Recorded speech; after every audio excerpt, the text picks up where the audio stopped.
Hello dear kids, it's me Reshma Reji Ranjith. എല്ലാവരും സുഖമായിരിക്കുന്നോ? ഇന്നത്തെ നമ്മുടെ സബ്ജക്റ്റ് EVS ആണേ.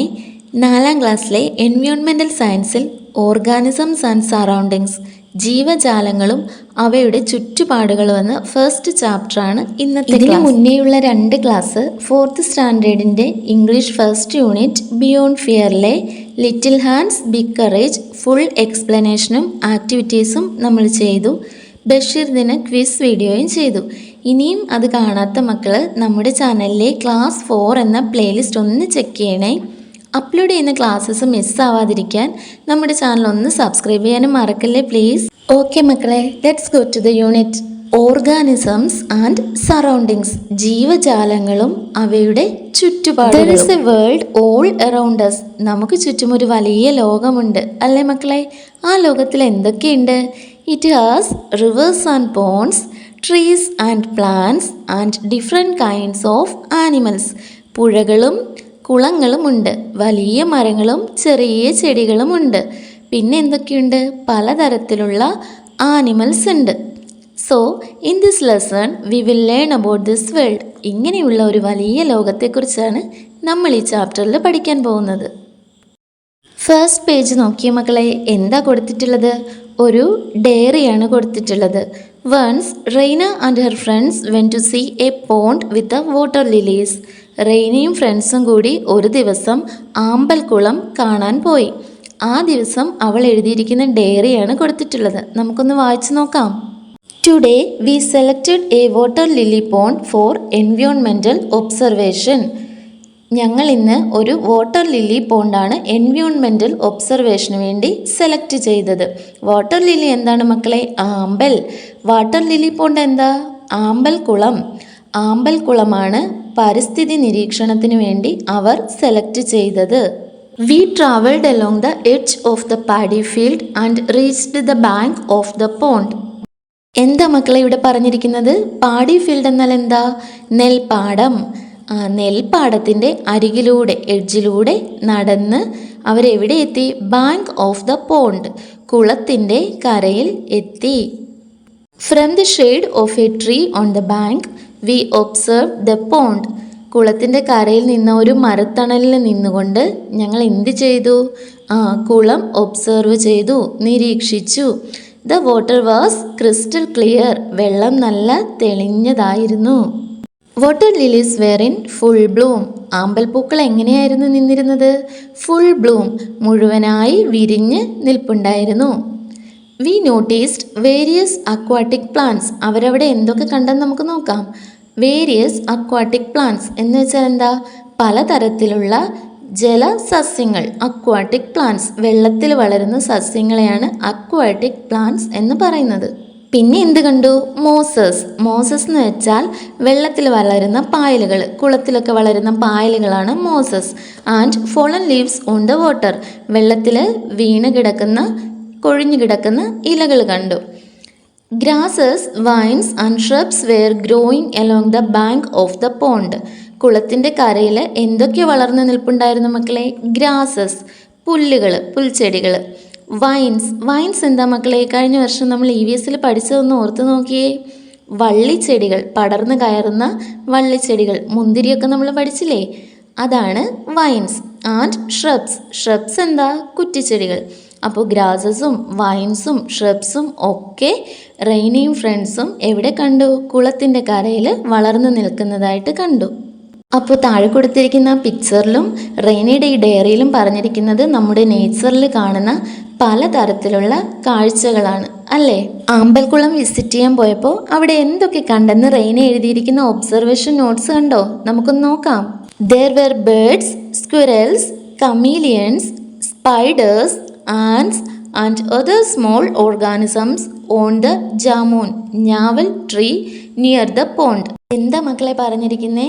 കുളത്തിനരികിൽ നിൽക്കുന്ന ജാമൂൻ ട്രീയിൽ, ഞാവൽ മരത്തിൽ ചെറിയ കുറേ ഓർഗാനിസംസ്, ജീവജാലങ്ങൾ ഉണ്ടായിരുന്നു. എന്തൊക്കെയായിരുന്നു അത്? ബേഡ്സ്, പക്ഷികൾ, സ്ക്വിറൽസ്, അണ്ണാൻ, കമീലിയൻസ്, ഓന്ത്, സ്പൈഡേഴ്സ്, ചിലന്തികൾ, ആൻസ്, ഉറുമ്പുകൾ. ഇത്രയും ഓർഗാനിസംസൊക്കെ ആ ഞാവൽ മരത്തിൽ ഉണ്ടായിരുന്നു.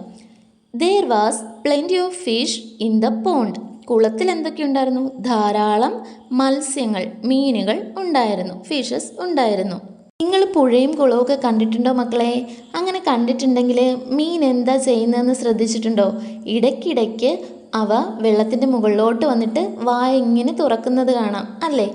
കണ്ടിട്ടില്ലെങ്കിൽ ഇനി പോകുമ്പോൾ ഒന്ന് ശ്രദ്ധിച്ച് നോക്കണം കേട്ടോ. അപ്പോൾ നെക്സ്റ്റ് കാര്യം അതാണ് പറഞ്ഞിരിക്കുന്നത്. They occasionally came to the surface and opened their mouths. അവരിടയ്ക്കിടയ്ക്ക് വെള്ളത്തിന് മുകളിലേക്ക് വന്നിട്ട്, വെള്ളത്തിൻ്റെ ഉപരിതലത്തിലേക്ക് വന്നിട്ട് എന്ത് ചെയ്യും? വായ പയ്യെ തുറക്കും. Frogs, tadpoles, crabs, snails, water snakes and other aquatic organisms were also the inhabitants of the water lily pond. Frogs തവള, ടാഡ്പോൾസ് വാൽമാക്രി, ക്രാബ്സ് ഞണ്ട്, സ്നെയിൽസ് ഒച്ചുകൾ, വാട്ടർ സ്നേക്സ് വെള്ളത്തിൽ കാണുന്ന പാമ്പുകൾ, ആൻഡ് other aquatic organisms മറ്റു ജലജീവികളും ഉണ്ട് അല്ലേ? അവയെല്ലാം ഈ വാട്ടർ ലില്ലി പോണ്ടിൻ്റെ ഇൻഹാബിറ്റൻസ് ആണ്. ഇൻഹാബിറ്റൻസ് എന്ന് വെച്ചാൽ എന്താണ്? അവിടെ ജീവിക്കുന്നവരാണ്, അവിടുത്തെ നിവാസികളാണ്. We played by throwing small stones into the pond creating ripples. നമ്മളും കുളത്തിലും പുഴയിലും ഒക്കെ പോയാൽ ചെയ്യാറുണ്ടല്ലേ? ചെറിയ കല്ലുകളെടുത്ത് എന്ത് ചെയ്യും? വെള്ളത്തിലേക്ക് എറിയും. അപ്പോൾ എന്താ മക്കളെ കാണുന്നത്? നമുക്ക് വെള്ളത്തിന് മുകളിലായിട്ട് ഓളങ്ങൾ ഉണ്ടാവും, അലകൾ അല്ലേ? ഇങ്ങനെ റൗണ്ടിൽ നല്ല ഭംഗിയല്ലേ കാണാൻ? ചെയ്ത് നോക്കിയിട്ടില്ലെങ്കിൽ ഇനി പോകുമ്പോൾ സൂക്ഷിച്ചൊന്ന് ചെയ്ത് നോക്കണം കേട്ടോ. റെയ്നയും ഫ്രണ്ട്സും ഇതേപോലെ ആ അമ്പൽക്കുളത്തിൽ ചെറിയ കല്ലുകൾ പെറുക്കി എറിഞ്ഞപ്പോൾ റിപ്പിൾസ് ഉണ്ടായി. We spend A lot of time enjoying the coolness of the pond. കുളത്തിൻ്റെ കരയിൽ നല്ല കുളിർമയുള്ള ആ ഒരു അറ്റ്മോസ്ഫിയറിൽ അവരെന്ത് ചെയ്തു? കുറേ സമയം സ്പെൻഡ് ചെയ്തു, എൻജോയ് ചെയ്തു എന്നാണ് പറഞ്ഞിരിക്കുന്നത്. ഇനി താഴേക്ക് കൊടുത്തിരിക്കുന്ന കുറച്ച് ക്വസ്റ്റ്യൻസ് നോക്കാം മക്കളെ. Did you read Raina's observation notes? റെയ്നയുടെ ഒബ്സർവേഷൻ നോട്ട്സ് നമ്മൾ വായിച്ചില്ലേ? Yes. Which organisms did you see in the pond? കുളത്തിൽ എന്തൊക്കെ ഓർഗാനിസംസിനെയാണ് നമ്മൾ കാണുന്നതെന്നാണ് ചോദിച്ചിരിക്കുന്നത്. എന്തൊക്കെയാണ് കാണുന്നത് മക്കളെ? Fish, crabs, snails, frogs, water snakes and water insects. മത്സ്യങ്ങൾ, ഞണ്ടുകൾ, ഒച്ചുകൾ, തവള, വെള്ളത്തിൽ ജീവിക്കുന്ന പാമ്പുകൾ, വെള്ളത്തിൽ ജീവിക്കുന്ന ഇൻസെക്ട്സ് ചെറു പ്രാണികൾ. നെക്സ്റ്റ് ക്വസ്റ്റ്യൻ നോക്കിയ മക്കളെ. Which organisms lived on the tree? മരത്തിൽ ജീവിക്കുന്ന ഓർഗാനിസംസ് ഏതൊക്കെയാണെന്നാണ്. ഏതൊക്കെയാണ് മക്കളെ ഒന്ന് പറഞ്ഞേ. Birds, squirrel, chameleons, spiders and ants. പക്ഷികൾ, അണ്ണാറക്കണ്ണന്മാർ. കമീലിയൻസ് എന്താണ്? ഓന്ത്, ചിലന്തി, ഉറുമ്പ്. നെക്സ്റ്റ് ക്വസ്റ്റ്യൻ നോക്കിയ മക്കളെ. Do all living things need a place to live? ജീവനുള്ള എല്ലാ ജീവജാലങ്ങൾക്കും ജീവിക്കാനൊരു സ്ഥലം ആവശ്യമാണോ എന്നാണ് ചോദിച്ചിരിക്കുന്നത്. ആണോ? Yes, all living things need a place to live. എന്തിനായിരിക്കും മക്കളെ ജീവനുള്ള എല്ലാത്തിനും ജീവിക്കാൻ ഇങ്ങനെ ഒരു സ്ഥലം വേണമെന്ന് പറയുന്നത്? Every living thing needs a place where it can get food, water and shelter it needs to survive. നമ്മളൊക്കെ എവിടെയാണ് മക്കളെ ജീവിക്കുന്നത്? വീടുകളിൽ, നമ്മുടെ വീട്ടിൽ അല്ലേ? അവിടെ നമുക്ക് എന്തൊക്കെ കിട്ടും? നമുക്ക് വേണ്ട ഫുഡ് അവിടെയുണ്ട്, വാട്ടർ അവിടെയുണ്ട്. വെയിലാണെങ്കിലും ഇനി മഴയാണെങ്കിലും ഒക്കെ അതൊന്നും കൊള്ളാതെ നമുക്കൊരു ഷെൽട്ടർ അവിടെ കിട്ടുന്നുണ്ട് അല്ലേ? നമുക്ക് വേണ്ടതെല്ലാം നമുക്ക് നമ്മുടെ വീട്ടിൽ കിട്ടുന്നുണ്ട്. അങ്ങനെയാണ് നമ്മൾ സർവൈവ് ചെയ്തു പോകുന്നത്, നിലനിന്ന് പോകുന്നത്. അപ്പോൾ നമ്മൾ മനുഷ്യരെ പോലെ തന്നെയാണ് മറ്റ് ജീവജാലങ്ങൾക്കും. All living things need a place to live. Next question നോക്കാം മക്കളെ. Can organisms that live in water also live on land? വെള്ളത്തിൽ ജീവിക്കുന്ന ജീവികൾക്ക് കരയിലും ജീവിക്കാൻ സാധിക്കുമോ എന്നാണ് ചോദിച്ചിരിക്കുന്നത്. പറ്റുമോ മക്കളെ? എല്ലാ ജീവികൾക്കും പറ്റില്ല അല്ലേ? അപ്പോൾ എങ്ങനെ പറയാം? No, not all living things that live in water can live on land. വെള്ളത്തിൽ ജീവിക്കുന്ന എല്ലാ ജീവജാലങ്ങൾക്കും കരയിലും കൂടി ജീവിക്കാൻ പറ്റില്ല അല്ലേ? വെള്ളത്തിൽ മാത്രം ജീവിക്കാൻ പറ്റുന്ന ജീവജാലങ്ങളും ഉണ്ട്. അത് ഏതൊക്കെ ഓർഗാനിസംസ് ആയിരിക്കും മക്കളെ? Animals like fish cannot live on land. മീന് കരയിൽ ജീവിക്കാൻ പറ്റുമോ? ഇല്ല. But some animals like frogs and crocodiles can live both on land and in water. മുതല, തവള തുടങ്ങിയ ആനിമൽസിന്, ജീവികൾക്കൊക്കെ എന്ത് ചെയ്യാൻ പറ്റും? കരയിലും വെള്ളത്തിലും ഒരേപോലെ ജീവിക്കാൻ പറ്റും. Because their bodies are made in a way that suits both. അവരുടെ ശരീരം എങ്ങനെയാണ് നിർമ്മിച്ചിരിക്കുന്നത്? കരയിലും വെള്ളത്തിലും ജീവിക്കാൻ പാകത്തിനാണ് നിർമ്മിച്ചിരിക്കുന്നത്. നെക്സ്റ്റ് ക്വസ്റ്റ്യൻ വായിച്ച മക്കളെ. Why can't fish live on land? മത്സ്യങ്ങൾക്ക്, മീനുകൾക്ക് എന്തുകൊണ്ടാണ് കരയിൽ ജീവിക്കാൻ കഴിയാത്തതെന്നാണ് ചോദിച്ചിരിക്കുന്നത്. എന്തുകൊണ്ടായിരിക്കും മക്കളെ? Fish have gills to take oxygen from water. Gills cannot take air on land. മത്സ്യങ്ങൾ എങ്ങനെയാണ് ശ്വസിക്കുന്നത്? ഗിൽസ് വഴി. ഗിൽസ് എന്ന് വെച്ചാൽ ചെകിള. മത്സ്യങ്ങളുടെ ശ്വസന അവയവമാണ് ഗിൽസ്. അത് നന്നായിട്ട് വർക്ക് ചെയ്യുന്നത് എവിടെയാണ്? വെള്ളത്തിലാണ്. വെള്ളത്തിൽ നിന്നാണ് ഫിഷിന് ശ്വസിക്കാൻ ആവശ്യമായിട്ടുള്ള ഓക്സിജൻ ഈ ഗിൽസ് വലിച്ചെടുക്കുന്നത്. കരയിൽ മീനിനെ കൊണ്ടുവന്ന് കഴിഞ്ഞാൽ ഇത് നന്നായിട്ട് പ്രവർത്തിക്കത്തില്ല. ഈ ഗിൽസ് പ്രവർത്തിക്കാതെ മീൻ എന്ത് ചെയ്യും? ചത്തുപോകും. നെക്സ്റ്റ് റീസൺ എന്താണ് മക്കളെ? Their fins and tails do not help them move on land. മത്സ്യങ്ങളുടെ ചിറകുകളും വാലുകളും കരയിലൂടെ സഞ്ചരിക്കാൻ യോഗ്യമായതല്ല. നെക്സ്റ്റ് എന്താ മക്കളെ? Body of fishes are made to live in water. If they come on land they will lose water from their body. മത്സ്യങ്ങളുടെ ശരീരം എങ്ങനെയാണ് നിർമ്മിച്ചിരിക്കുന്നത്? വെള്ളത്തിൽ ജീവിക്കാൻ പാകത്തിനാണത് നിർമ്മിച്ചിരിക്കുന്നത് അല്ലേ? അവരെ കരയിലേക്ക് കൊണ്ടുവന്നാൽ എന്ത് ചെയ്യും? ആ വെള്ളത്തിൻ്റെ അംശമെല്ലാം ശരീരത്തിൽ നിന്ന് നഷ്ടപ്പെടും. ഓക്കെ മക്കളെ, now we understood why can fish live on land. Next question. What special features have you observed in fish that help them live in water? മത്സ്യങ്ങളെ വെള്ളത്തിൽ ജീവിക്കാൻ സഹായിക്കുന്ന എന്തൊക്കെ സ്പെഷ്യൽ ഫീച്ചേഴ്സാണ്, പ്രത്യേകതകളാണ് നിങ്ങൾ കണ്ടെത്തിയതെന്നാണ് ചോദിക്കുന്നത്. എന്തൊക്കെയാണ് മക്കളെന്ന് പറഞ്ഞേ. First one, the shape of their body. മീനിൻ്റെ ശരീരത്തിൻ്റെ ആകൃതി. സെക്കൻഡ് വൺ, ഫിൻസ്, ചിറകുകൾ. Third one, scales. സ്കെയിൽസ് എന്താ മക്കളെ? ചെതുമ്പൽ.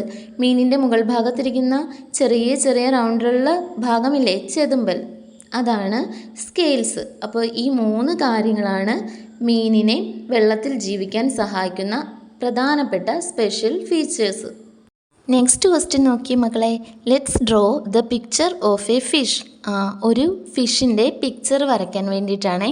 അവിടെ ഡോട്ട്സ് ഒക്കെ ഇട്ട ഒരു ഫിഷിനെ കൊടുത്തിട്ടുണ്ട്. അത് നിങ്ങൾ കംപ്ലീറ്റ് ചെയ്യണം. Complete the picture by drawing through dots. Colour it and make it beautiful. Next question എന്താ? What is the shape of the fish? ഫിഷിൻ്റെ ഷേപ്പ്, ആകൃതി എന്താണെന്നാണ്. What is the shape of the fish? The shape of a fish is like a boat. ഒരു boat പോലെയാണ് ഫിഷിൻ്റെ ആകൃതി. Next പേജിൽ how does this shape help the fish move in water? ഫിഷിൻ്റെ shape boat പോലെയാണെന്ന് പറഞ്ഞില്ലേ? ഈ ഷേപ്പ് എങ്ങനെയാണ് ഫിഷിനെ വെള്ളത്തിൽ കൂടി ഈസി ആയിട്ട് മൂവ് ചെയ്യാൻ സഹായിക്കുന്നതെന്നാണ് ചോദിച്ചിട്ടുള്ളത്. എങ്ങനെയാണ് മക്കളെ? The boat like shape of fish helps them swim easily through water. ഫിഷിൻ്റെ ബോട്ട് ലൈക്ക് ഷേപ്പ് ഈസി ആയിട്ട് ഫിഷിനെ വെള്ളത്തിൽ കൂടി നീന്താൻ സഹായിക്കുന്നു. It can move forward in water without much pressure. ഈ ഒരു ഷേപ്പ് ഉള്ളതുകൊണ്ട് കൂടുതൽ ബലം പ്രയോഗിക്കാതെ തന്നെ ഈസി ആയിട്ട് ഫിഷിന് വെള്ളത്തിൽ കൂടി മുന്നോട്ട് നീന്താൻ കഴിയുന്നു. നെക്സ്റ്റ് കണ്ടോ മക്കളെ? ബോട്ടിൻ്റെ 2 പിക്ചേഴ്സ് തന്നിട്ടുണ്ട്. 2 ടൈപ്പിലുള്ള ബോട്ട്സിൻ്റെ പിക്ചേഴ്സ് തന്നിട്ടുണ്ട്. Observe the shape of the boats. ആ 2 പിക്ചേഴ്സ് നിങ്ങളൊന്ന് ശ്രദ്ധിച്ച് നോക്കിയേ. Which of these shapes is more suitable for travelling through water? ഈ 2 എണ്ണത്തിൽ ഏത് ഷേപ്പാണ് വെള്ളത്തിലൂടെ ട്രാവൽ ചെയ്യാൻ, യാത്ര ചെയ്യാൻ ഏറ്റവും സ്യൂട്ടബിൾ ആയിട്ടുള്ളത്, ഏറ്റവും അനുയോജ്യമായിട്ടുള്ളതെന്നാണ് ചോദിച്ചിരിക്കുന്നത്. ഏത് ബോട്ടാ മക്കളെ? A boat with the shape of a fish is better. This shape helps it move quickly in water. ഏത് ബോട്ടാണ്? ഫിഷിൻ്റെ ആകൃതിയിലുള്ള ഫസ്റ്റ് കാണിച്ചിരിക്കുന്ന പിക്ചറിലെ ബോട്ടാണ് വെള്ളത്തിൽ കൂടി ക്വിക്ക്ലി മൂവ് ചെയ്യാനായിട്ട് ബെറ്റർ. നെക്സ്റ്റ് ക്വസ്റ്റ്യൻ നോക്കിയാൽ മക്കളെ. Have you noticed how fish move in water? Fish വെള്ളത്തിൽ കൂടി എങ്ങനെയാണ് മൂവ് ചെയ്യുന്നത് നിങ്ങൾ കണ്ടിട്ടുണ്ടോ? How do they change their directions? അങ്ങനെ മൂവ് ചെയ്തിട്ട് എങ്ങനെയാണ് ഫിഷ് അവരുടെ ഡയറക്ഷൻസ്, ദിശ മാറ്റുന്നത്, ചേഞ്ച് ചെയ്യുന്നത്? They change direction using their fins and tail. ഫിഷിൻ്റെ ചിറകുകളും വാലുകളും ഉപയോഗിച്ചാണ് അവരെന്ത് ചെയ്യുന്നത്? ഡയറക്ഷൻ ചേഞ്ച് ചെയ്യുന്നത്. നെക്സ്റ്റ് ക്വസ്റ്റ്യൻ നോക്കിയ മക്കളെ. How are their scales arranged? അവരുടെ ചെതുമ്പലുകൾ, മീനിൻ്റെ ചെതുമ്പലുകൾ എങ്ങനെയാണ് അറേഞ്ച് ചെയ്തിരിക്കുന്നത്? മക്കൾ ഫിഷിനെ ശ്രദ്ധിച്ചിട്ടുണ്ടോ? അതിൻ്റെ ചെതുമ്പലുകളൊക്കെ എങ്ങനെയാണ് അറേഞ്ച് ചെയ്തിരിക്കുന്നത് നോക്കിയിട്ടുണ്ടോ? നല്ല കട്ടിയുള്ള തിക്കായിട്ടുള്ള ഒരു ഭാഗമാണ് ഈ ചെതുമ്പലുകൾ അല്ലേ? അതെങ്ങനെയാണ് അറേഞ്ച് ചെയ്തിരിക്കുന്നത് ഒന്ന് ഓർത്തെടുക്കാൻ നോക്കിയേ. It is arranged in a way that came one above another. എങ്ങനെയാണ്? ഒന്നിന് മുകളിൽ ഒന്നായി, ഒന്നിന് മുകളിൽ അടുത്തത്, അതിന് മുകളിൽ അടുത്തത്, അങ്ങനെ ഇടയ്ക്ക് സ്പേസ് ഇല്ലാതെ ഫുൾ ബോഡി കവർ ചെയ്താണ് ഈ ചെതുമ്പലുകൾ അറേഞ്ച് ചെയ്തിരിക്കുന്നത്. നെക്സ്റ്റ് ക്വസ്റ്റ്യൻ നോക്കിയേ മക്കളെ. Which part of their body helps them breathe? ഫിഷിനെ ശ്വസിക്കാൻ സഹായിക്കുന്നത് അവരുടെ ശരീരത്തിലെ ഏത് ഭാഗമാണ്? ഏത് ഭാഗമായിരുന്നു? ഗിൽസ്. എന്താണ് മക്കളെ ഗിൽസ്? ചെകിള. ഫിഷസിൻ്റെ ശ്വസന അവയവമാണ് ചെകിള, gills. Next question. What are the special features that help the fish live in water? മീനിനെ വെള്ളത്തിൽ ജീവിക്കാൻ സഹായിക്കുന്ന സ്പെഷ്യൽ ഫീച്ചേഴ്സ് എന്തൊക്കെയാണെന്ന് പറഞ്ഞേ. The shape of their body, fins and gills. ഇനിയുണ്ടല്ലോ ഒരെണ്ണം കൂടി, നമ്മളിപ്പോൾ പഠിച്ചില്ലേ.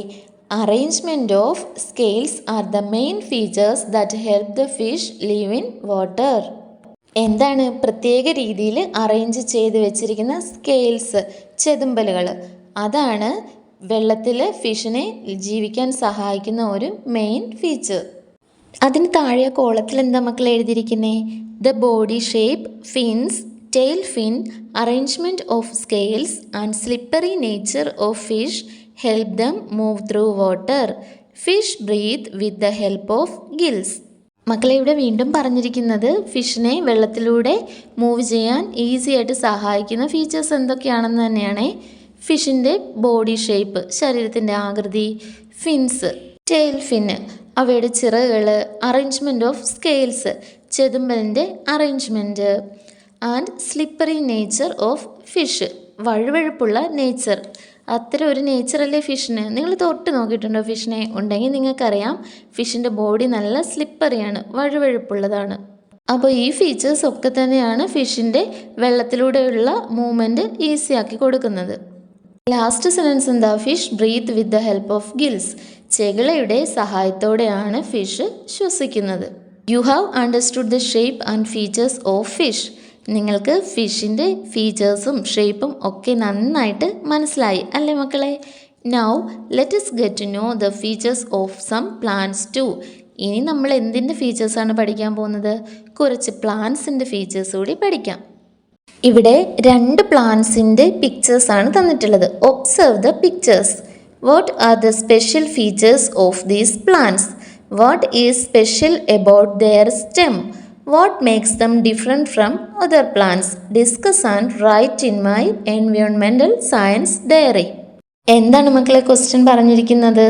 ഈ 2 പിക്ചേഴ്സും ശ്രദ്ധാപൂർവം നോക്കിയിട്ട് ഈ പ്ലാന്റ്സിൻ്റെ 2ൻ്റെയും പ്രത്യേകതകൾ, ഫീച്ചേഴ്സ്, അതും സ്പെഷ്യൽ ഫീച്ചേഴ്സ് എന്തൊക്കെയാണെന്നൊന്ന് എഴുതി നോക്കണം.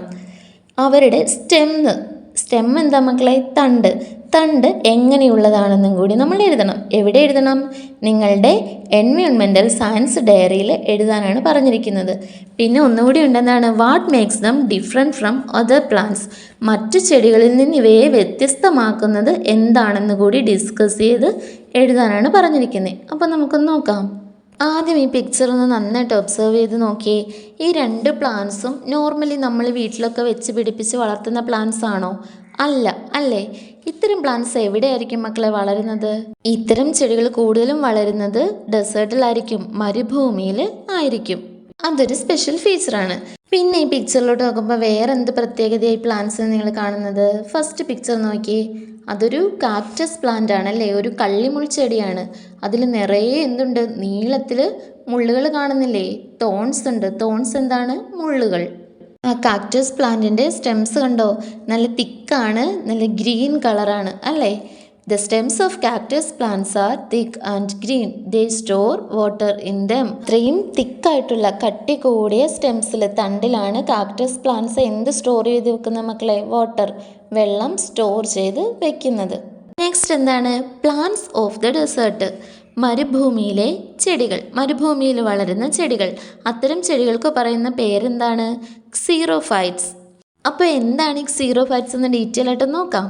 Desert plants may have no leaves or have small leaves or thorns. എന്താ പറഞ്ഞിരിക്കുന്നേ? മരുഭൂമിയിൽ വളരുന്ന ചെടികൾക്ക് ചിലപ്പോൾ ഇലകളെ കാണില്ല, ഇനി ഉണ്ടെങ്കിൽ തന്നെ വളരെ ചെറിയ ഇലകളായിരിക്കും, ഒപ്പം എന്തുണ്ടാവും? മുള്ളുകളും ഉണ്ടാവും. Their stems are thick, green and can store water. അവയുടെ തണ്ടുകൾ എങ്ങനെയാണ് മക്കളെ? തിക്കായിരിക്കും, നല്ല ബലമുള്ളത്, കട്ടിയുള്ളതായിരിക്കും, ഗ്രീൻ ആയിരിക്കും, പച്ച നിറത്തിലുള്ളതായിരിക്കും, ആൻഡ് ക്യാൻ സ്റ്റോർ വാട്ടർ. അവയ്ക്ക് വെള്ളം ശേഖരിച്ച് സ്റ്റോർ ചെയ്ത് വെക്കാനുള്ള എബിലിറ്റി കൂടി ഉണ്ടാവും. A waxy coating on their stem helps them prevent water loss. എന്താ മക്കളെ പറഞ്ഞിരിക്കുന്നത്? ഇത്തരം സീറോഫൈറ്റ്സ് എന്ന വിഭാഗത്തിൽ ഉൾപ്പെടുന്ന മരുഭൂമിയിൽ വളരുന്ന ചെടികളുടെ തണ്ടുകളുടെ പ്രത്യേകതയാണ് പറഞ്ഞിരിക്കുന്നത്. ഒരു വാക്സി കോട്ടിംഗ് ഉണ്ടാകും, മെഴുകുകൊണ്ടുള്ള ഒരു ആവരണം ഉണ്ടാവും. അതെന്തിനു വേണ്ടിയിട്ടാണ്? To prevent water loss. വെള്ളം പുറത്തേക്ക് നഷ്ടപ്പെട്ടു പോകാതിരിക്കാൻ വേണ്ടിയാണ് ഈ ഒരു വാക്സി കോട്ടിംഗ് ഉള്ളത്. The deep roots of these plants absorb water from great depths. ഇതിൻ്റെ വേരുകൾ എങ്ങനെയായിരിക്കും മക്കളെ? റൂട്ട്സ് ഡീപ്പായിരിക്കും, എന്ന് വെച്ചാൽ ആഴത്തിലുള്ളതായിരിക്കും. എന്തിനായിരിക്കും അത്തരം roots? To absorb water from great depths. ഒരുപാട് ആഴങ്ങളിൽ നിന്നും വെള്ളം വലിച്ചെടുക്കാൻ വേണ്ടിയിട്ടാണ് ഇത്തരം റൂട്ട്സ് ഉള്ളത്. Such desert plants are known as xerophytes. All these features enable them to survive in desert. അപ്പോൾ ഈ ഫീച്ചേഴ്സ് എല്ലാം ചേർന്ന പ്ലാന്റ്സിൻ്റെ ഗ്രൂപ്പിനെ പറയുന്ന പേരാണ് ക്സീറോഫൈറ്റ്സ് അല്ലേ? മനസ്സിലായോ മക്കൾക്ക്? മരുഭൂമിയിലെ ക്ലൈമറ്റ് എങ്ങനെയാണ്? അത്യധികം ചൂട് കൂടിയ കാലാവസ്ഥയാണ്, വെള്ളവും ഇല്ല. അപ്പോൾ ആ കാലാവസ്ഥയൊക്കെ അതിജീവിക്കാൻ, സർവൈവ് ചെയ്യാനാണ് ഈ ഫീച്ചേഴ്സ് എല്ലാം ഇത്തരം പ്ലാന്റ്സിനെ ഹെൽപ്പ് ചെയ്യുന്നത്. നെക്സ്റ്റ് കോളത്തിൽ കൊടുത്തിരിക്കുന്നത് നോക്കിയ മക്കളെ, അഡാപ്റ്റേഷൻ. അഡാപ്റ്റേഷൻ്റെ മീനിങ് എന്താ മക്കളെ? പൊരുത്തപ്പെടൽ.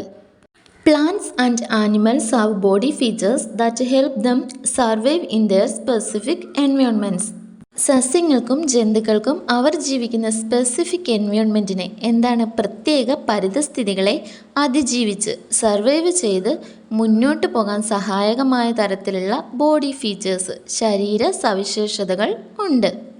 Any body feature that helps an organism survive in its environment is called adaptation. So adaptation എന്നാൽ എന്താ മക്കളെ?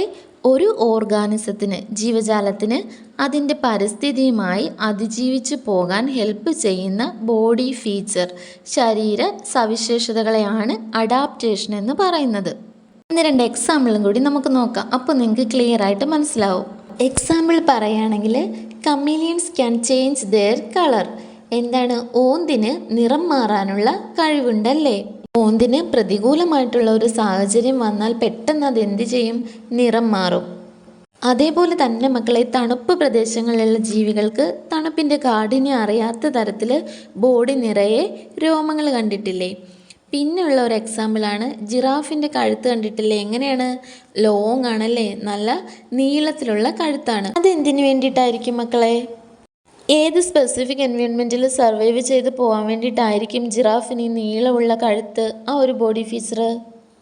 ഉയരത്തിൽ നിൽക്കുന്ന ലീവ്സൊക്കെ, നല്ല ഹൈറ്റിൽ നിൽക്കുന്ന ഇലകളൊക്കെ ഈസി ആയിട്ട് ജിറാഫിന് റീച്ച് ചെയ്യാൻ പറ്റും. അതിന് വേണ്ടിയിട്ടാണ് ആ നീളമുള്ള കഴുത്ത്. അപ്പോൾ അഡാപ്റ്റേഷൻ്റെ ഇത്രയും എക്സാമ്പിൾസ് മനസ്സിലായില്ലേ?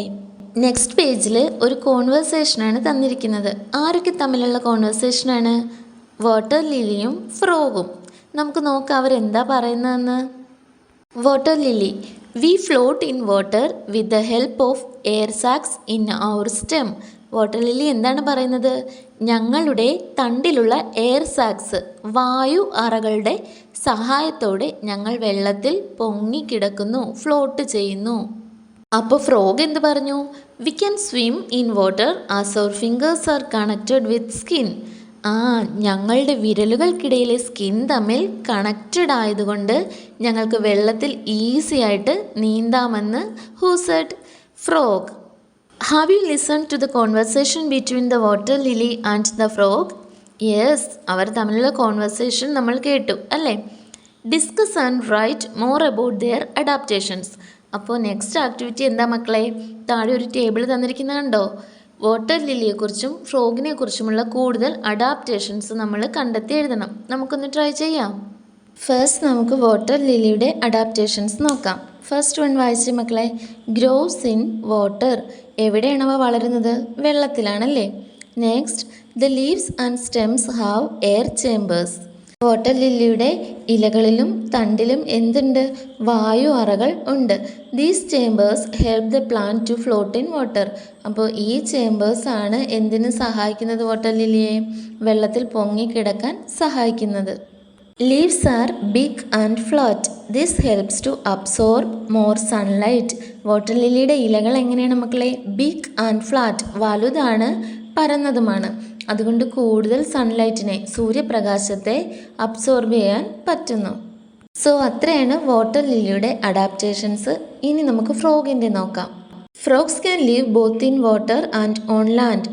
തവളകൾക്ക് വെള്ളത്തിലും കരയിലും ജീവിക്കാൻ പറ്റും. The feet of frogs are shaped to help them swim. അവയുടെ കാലുകൾ എങ്ങനെയാണ്? തമ്മിൽ കണക്റ്റഡ് ആണെന്ന് നമ്മൾ പറഞ്ഞു. വിരലുകൾക്കിടയിലെ സ്പേസുകൾ തമ്മിൽ കണക്റ്റഡ് ആണ്. കാലൊക്കെ ഒന്ന് തവളയുടെ ഇനി കാണുമ്പോൾ സൂക്ഷിച്ച് നോക്കിയാൽ മനസ്സിലാകും. വെബ് ലൈക്ക് സ്ട്രക്ചറാണ്. എന്താണ്? ഒരു വല പോലെയുള്ള സ്ട്രക്ചറാണ് അല്ലേ. അവയുടെ കാലുകൾക്ക് ഈ ഒരു സ്ട്രക്ചർ ഉള്ളതുകൊണ്ട് ഈസി ആയിട്ട് സ്വിം ചെയ്യാൻ പറ്റും. Eyes stick out on the top of their heads. തലയുടെ മുകൾ ഭാഗത്തായിട്ട് പുറത്തേക്ക് ഉന്തിയ രീതിയിലാണ് തവളയുടെ കണ്ണുള്ളത്. So they can see clearly both under and above water. വെള്ളത്തിനടിയിലെ കാഴ്ചകളും മുകളിലെ കാഴ്ചകളും ഒക്കെ നല്ല ക്ലിയർ ആയിട്ട് കാണാൻ വേണ്ടിയിട്ട് ഈ ഒരു ഫീച്ചർ സഹായിക്കുന്നുണ്ട്. ലാസ്റ്റ് പോയിന്റ് നോക്കിയ മക്കളെ, frogs have moist skin. This also helps them breathe. തവളകളുടെ സ്കിൻ, ത്വക്ക് എങ്ങനെയാണ് മക്കളെ? മോയിസ്റ്റ് ആണല്ലേ, നല്ല ഈർപ്പമുള്ളതാണ്. This helps to breathe them easily. നല്ല ഈസി ആയിട്ട് ബ്രീത്ത് ചെയ്യാനാണ് ഈ ഒരു ഫീച്ചർ സഹായിക്കുന്നത്. അപ്പോൾ വാട്ടർ ലില്ലിയുടെയും ഫ്രോഗിൻ്റെയും അഡാപ്റ്റേഷൻസ് മനസ്സിലായ മക്കളെ? Next, observe the pictures. ഇവിടെ 3 പിക്ചേഴ്സ് തന്നിട്ടുണ്ട്. ഏതൊക്കെ ആനിമൽസാണ് മക്കളെ അത്? ഫസ്റ്റ് വൺ ഗോട്ട്, ആടാണല്ലേ. സെക്കൻഡ് വൺ ഷ്രിമ്പ്, ചെമ്മീൻ. തേർഡ് വൺ ടർട്ടിൽ, ആമ. Where do these animals live? എവിടെയാണ് ഈ ആനിമൽസ് ജീവിക്കുന്നത് എന്നാണ് ചോദിച്ചിരിക്കുന്നത്. ഫസ്റ്റ് വൺ ഗോട്ട് എവിടെയാണ് ജീവിക്കുന്നത്? ഓൺ ലാൻഡ്, കരയിലാണ് അല്ലേ. ഷ്രിമ്പോ? ഇൻ വാട്ടർ, വെള്ളത്തിലാണ് ഷ്രിമ്പ് ജീവിക്കുന്നത്. ടർട്ടിലോ? ഓൺ ലാൻഡ് ആൻഡ് വാട്ടർ, കരയിലും വെള്ളത്തിലും ജീവിക്കുന്നു. Next page, write the names of other animals you are familiar with and complete the table. നിങ്ങൾക്ക് പരിചയമുള്ള മറ്റു ജീവജാലങ്ങളുടെ പേരെഴുതി താഴെ തന്നിരിക്കുന്ന ടേബിൾ കംപ്ലീറ്റ് ചെയ്യാനാണ് പറഞ്ഞിരിക്കുന്നത്. ആ ടേബിളിൽ എന്താ എഴുതേണ്ടത്? ആനിമൽസ് ലീവ് ഓൺ ലാൻഡ്, കരയിൽ ജീവിക്കുന്ന animals. Animals leave in water, വെള്ളത്തിൽ ജീവിക്കുന്ന animals. And animals leave on land and water, കരയിലും വെള്ളത്തിലും ജീവിക്കാൻ കഴിയുന്ന ആനിമൽസ്. ഇത്രയും എഴുതി ആ ടേബിൾ ഒന്ന് നമുക്ക് കംപ്ലീറ്റ് ആക്കാം. ആനിമൽസ് ലീവ് ഓൺ ലാൻഡിന് നമുക്ക് കൗ, ക്യാറ്റ്, ഡോഗ്, എലിഫൻറ്റ് ഇത്രയും എഴുതാം. Next, animals leave in water. Fish, blue whale, dolphins, octopus. Fish ഉണ്ട്, ബ്ലൂ വെയിൽ നീലത്തിമിംഗലം ഉണ്ട്, ഡോൾഫിൻസ് ഉണ്ട്, ഒക്ടോപ്പസ് നീരാളി ഉണ്ട്. Last one, animals leave on land and water. Turtle, frog, ducts, crocodile. ആമ, തവള, താറാവ്, മുതല. ഈ 3 കാറ്റഗറി ഓഫ് ആനിമൽസിനും നിങ്ങൾ കൂടുതൽ എക്സാമ്പിൾസ് കണ്ടുപിടിക്കണം കേട്ടോ. Next, animals live also in desert and polar regions. What are their adaptations? കരയിലും വെള്ളത്തിലും ജീവിക്കുന്ന പോലെ തന്നെ മറ്റു ചില പ്ലേസസിലും ആനിമൽസ് ജീവിക്കുന്നുണ്ട്. ഏതൊക്കെയാണെന്നാണ് പറഞ്ഞിരിക്കുന്നത് മക്കളെ?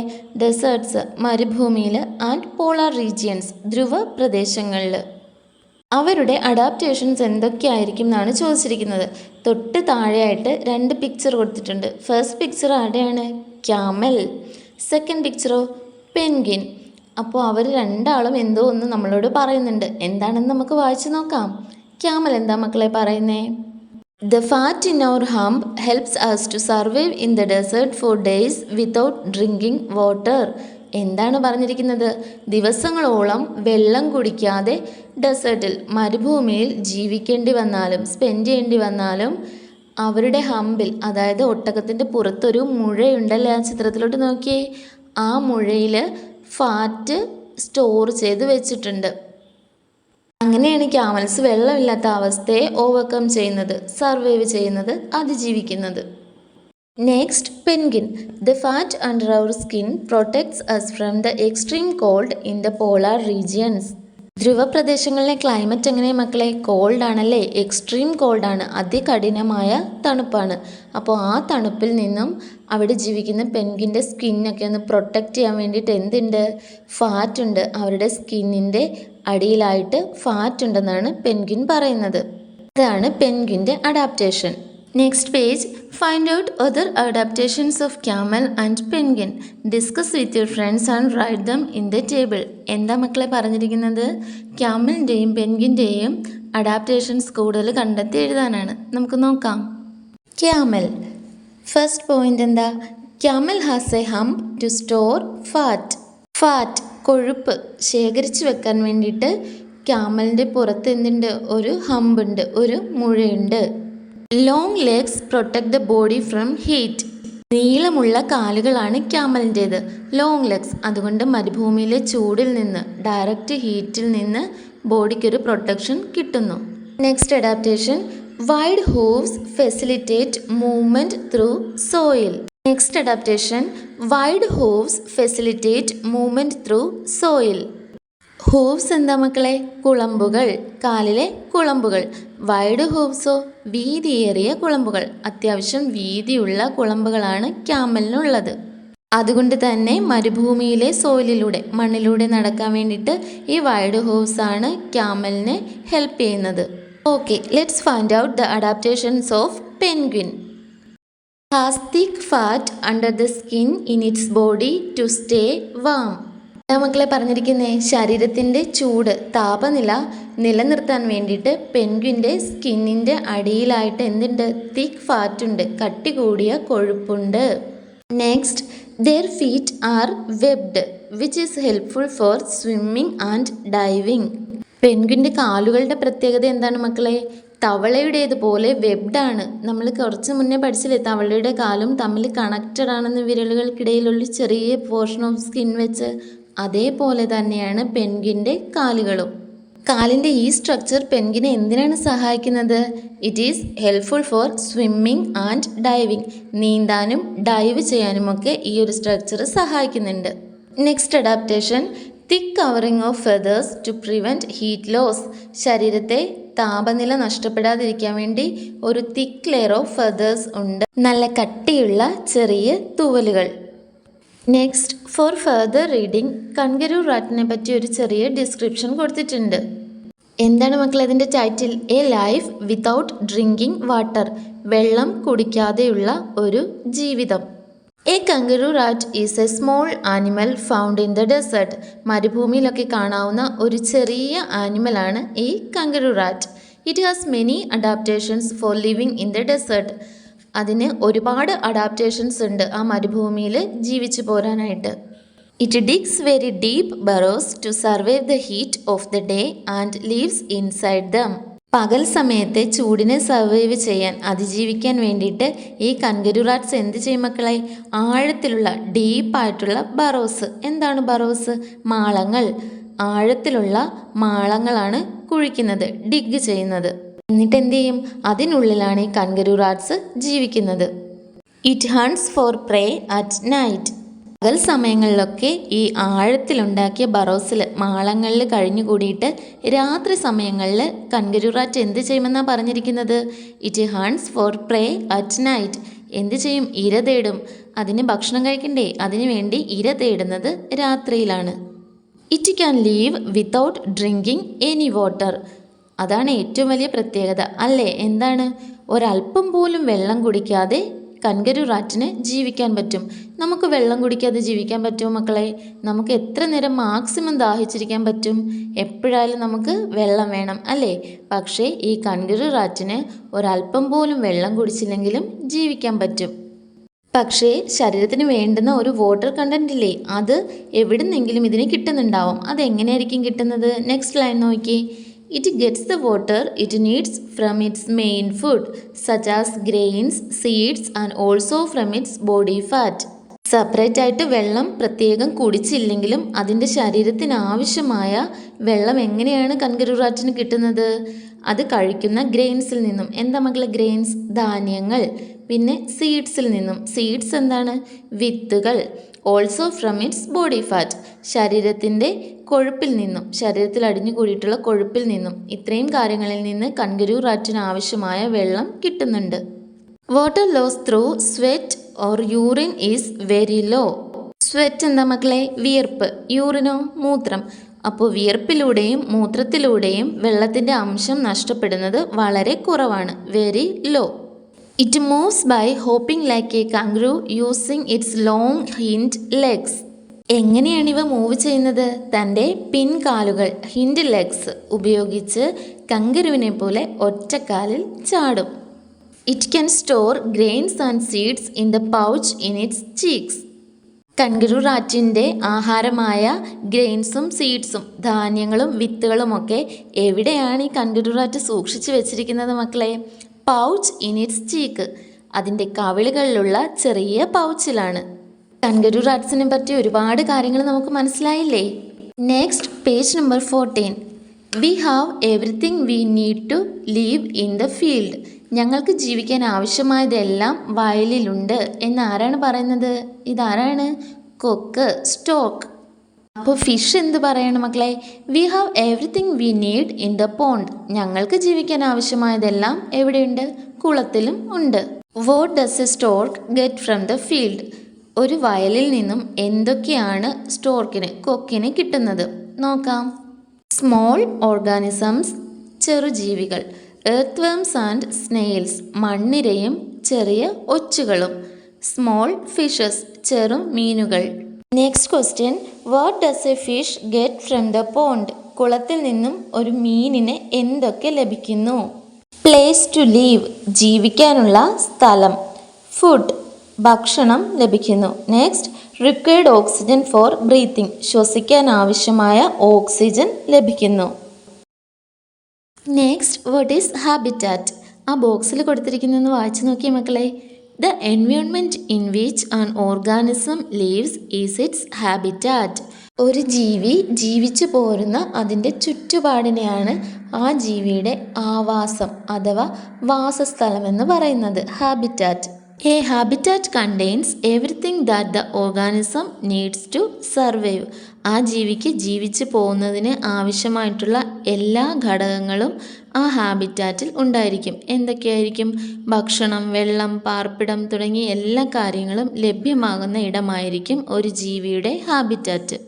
Ponce, rivers and fields are examples of habitats. ഹാബിറ്റാറ്റ്സിൻ്റെ 3 എക്സാമ്പിൾ ഇവിടെ തന്നിട്ടുണ്ട്. കുളങ്ങൾ, നദികൾ, വയലുകൾ.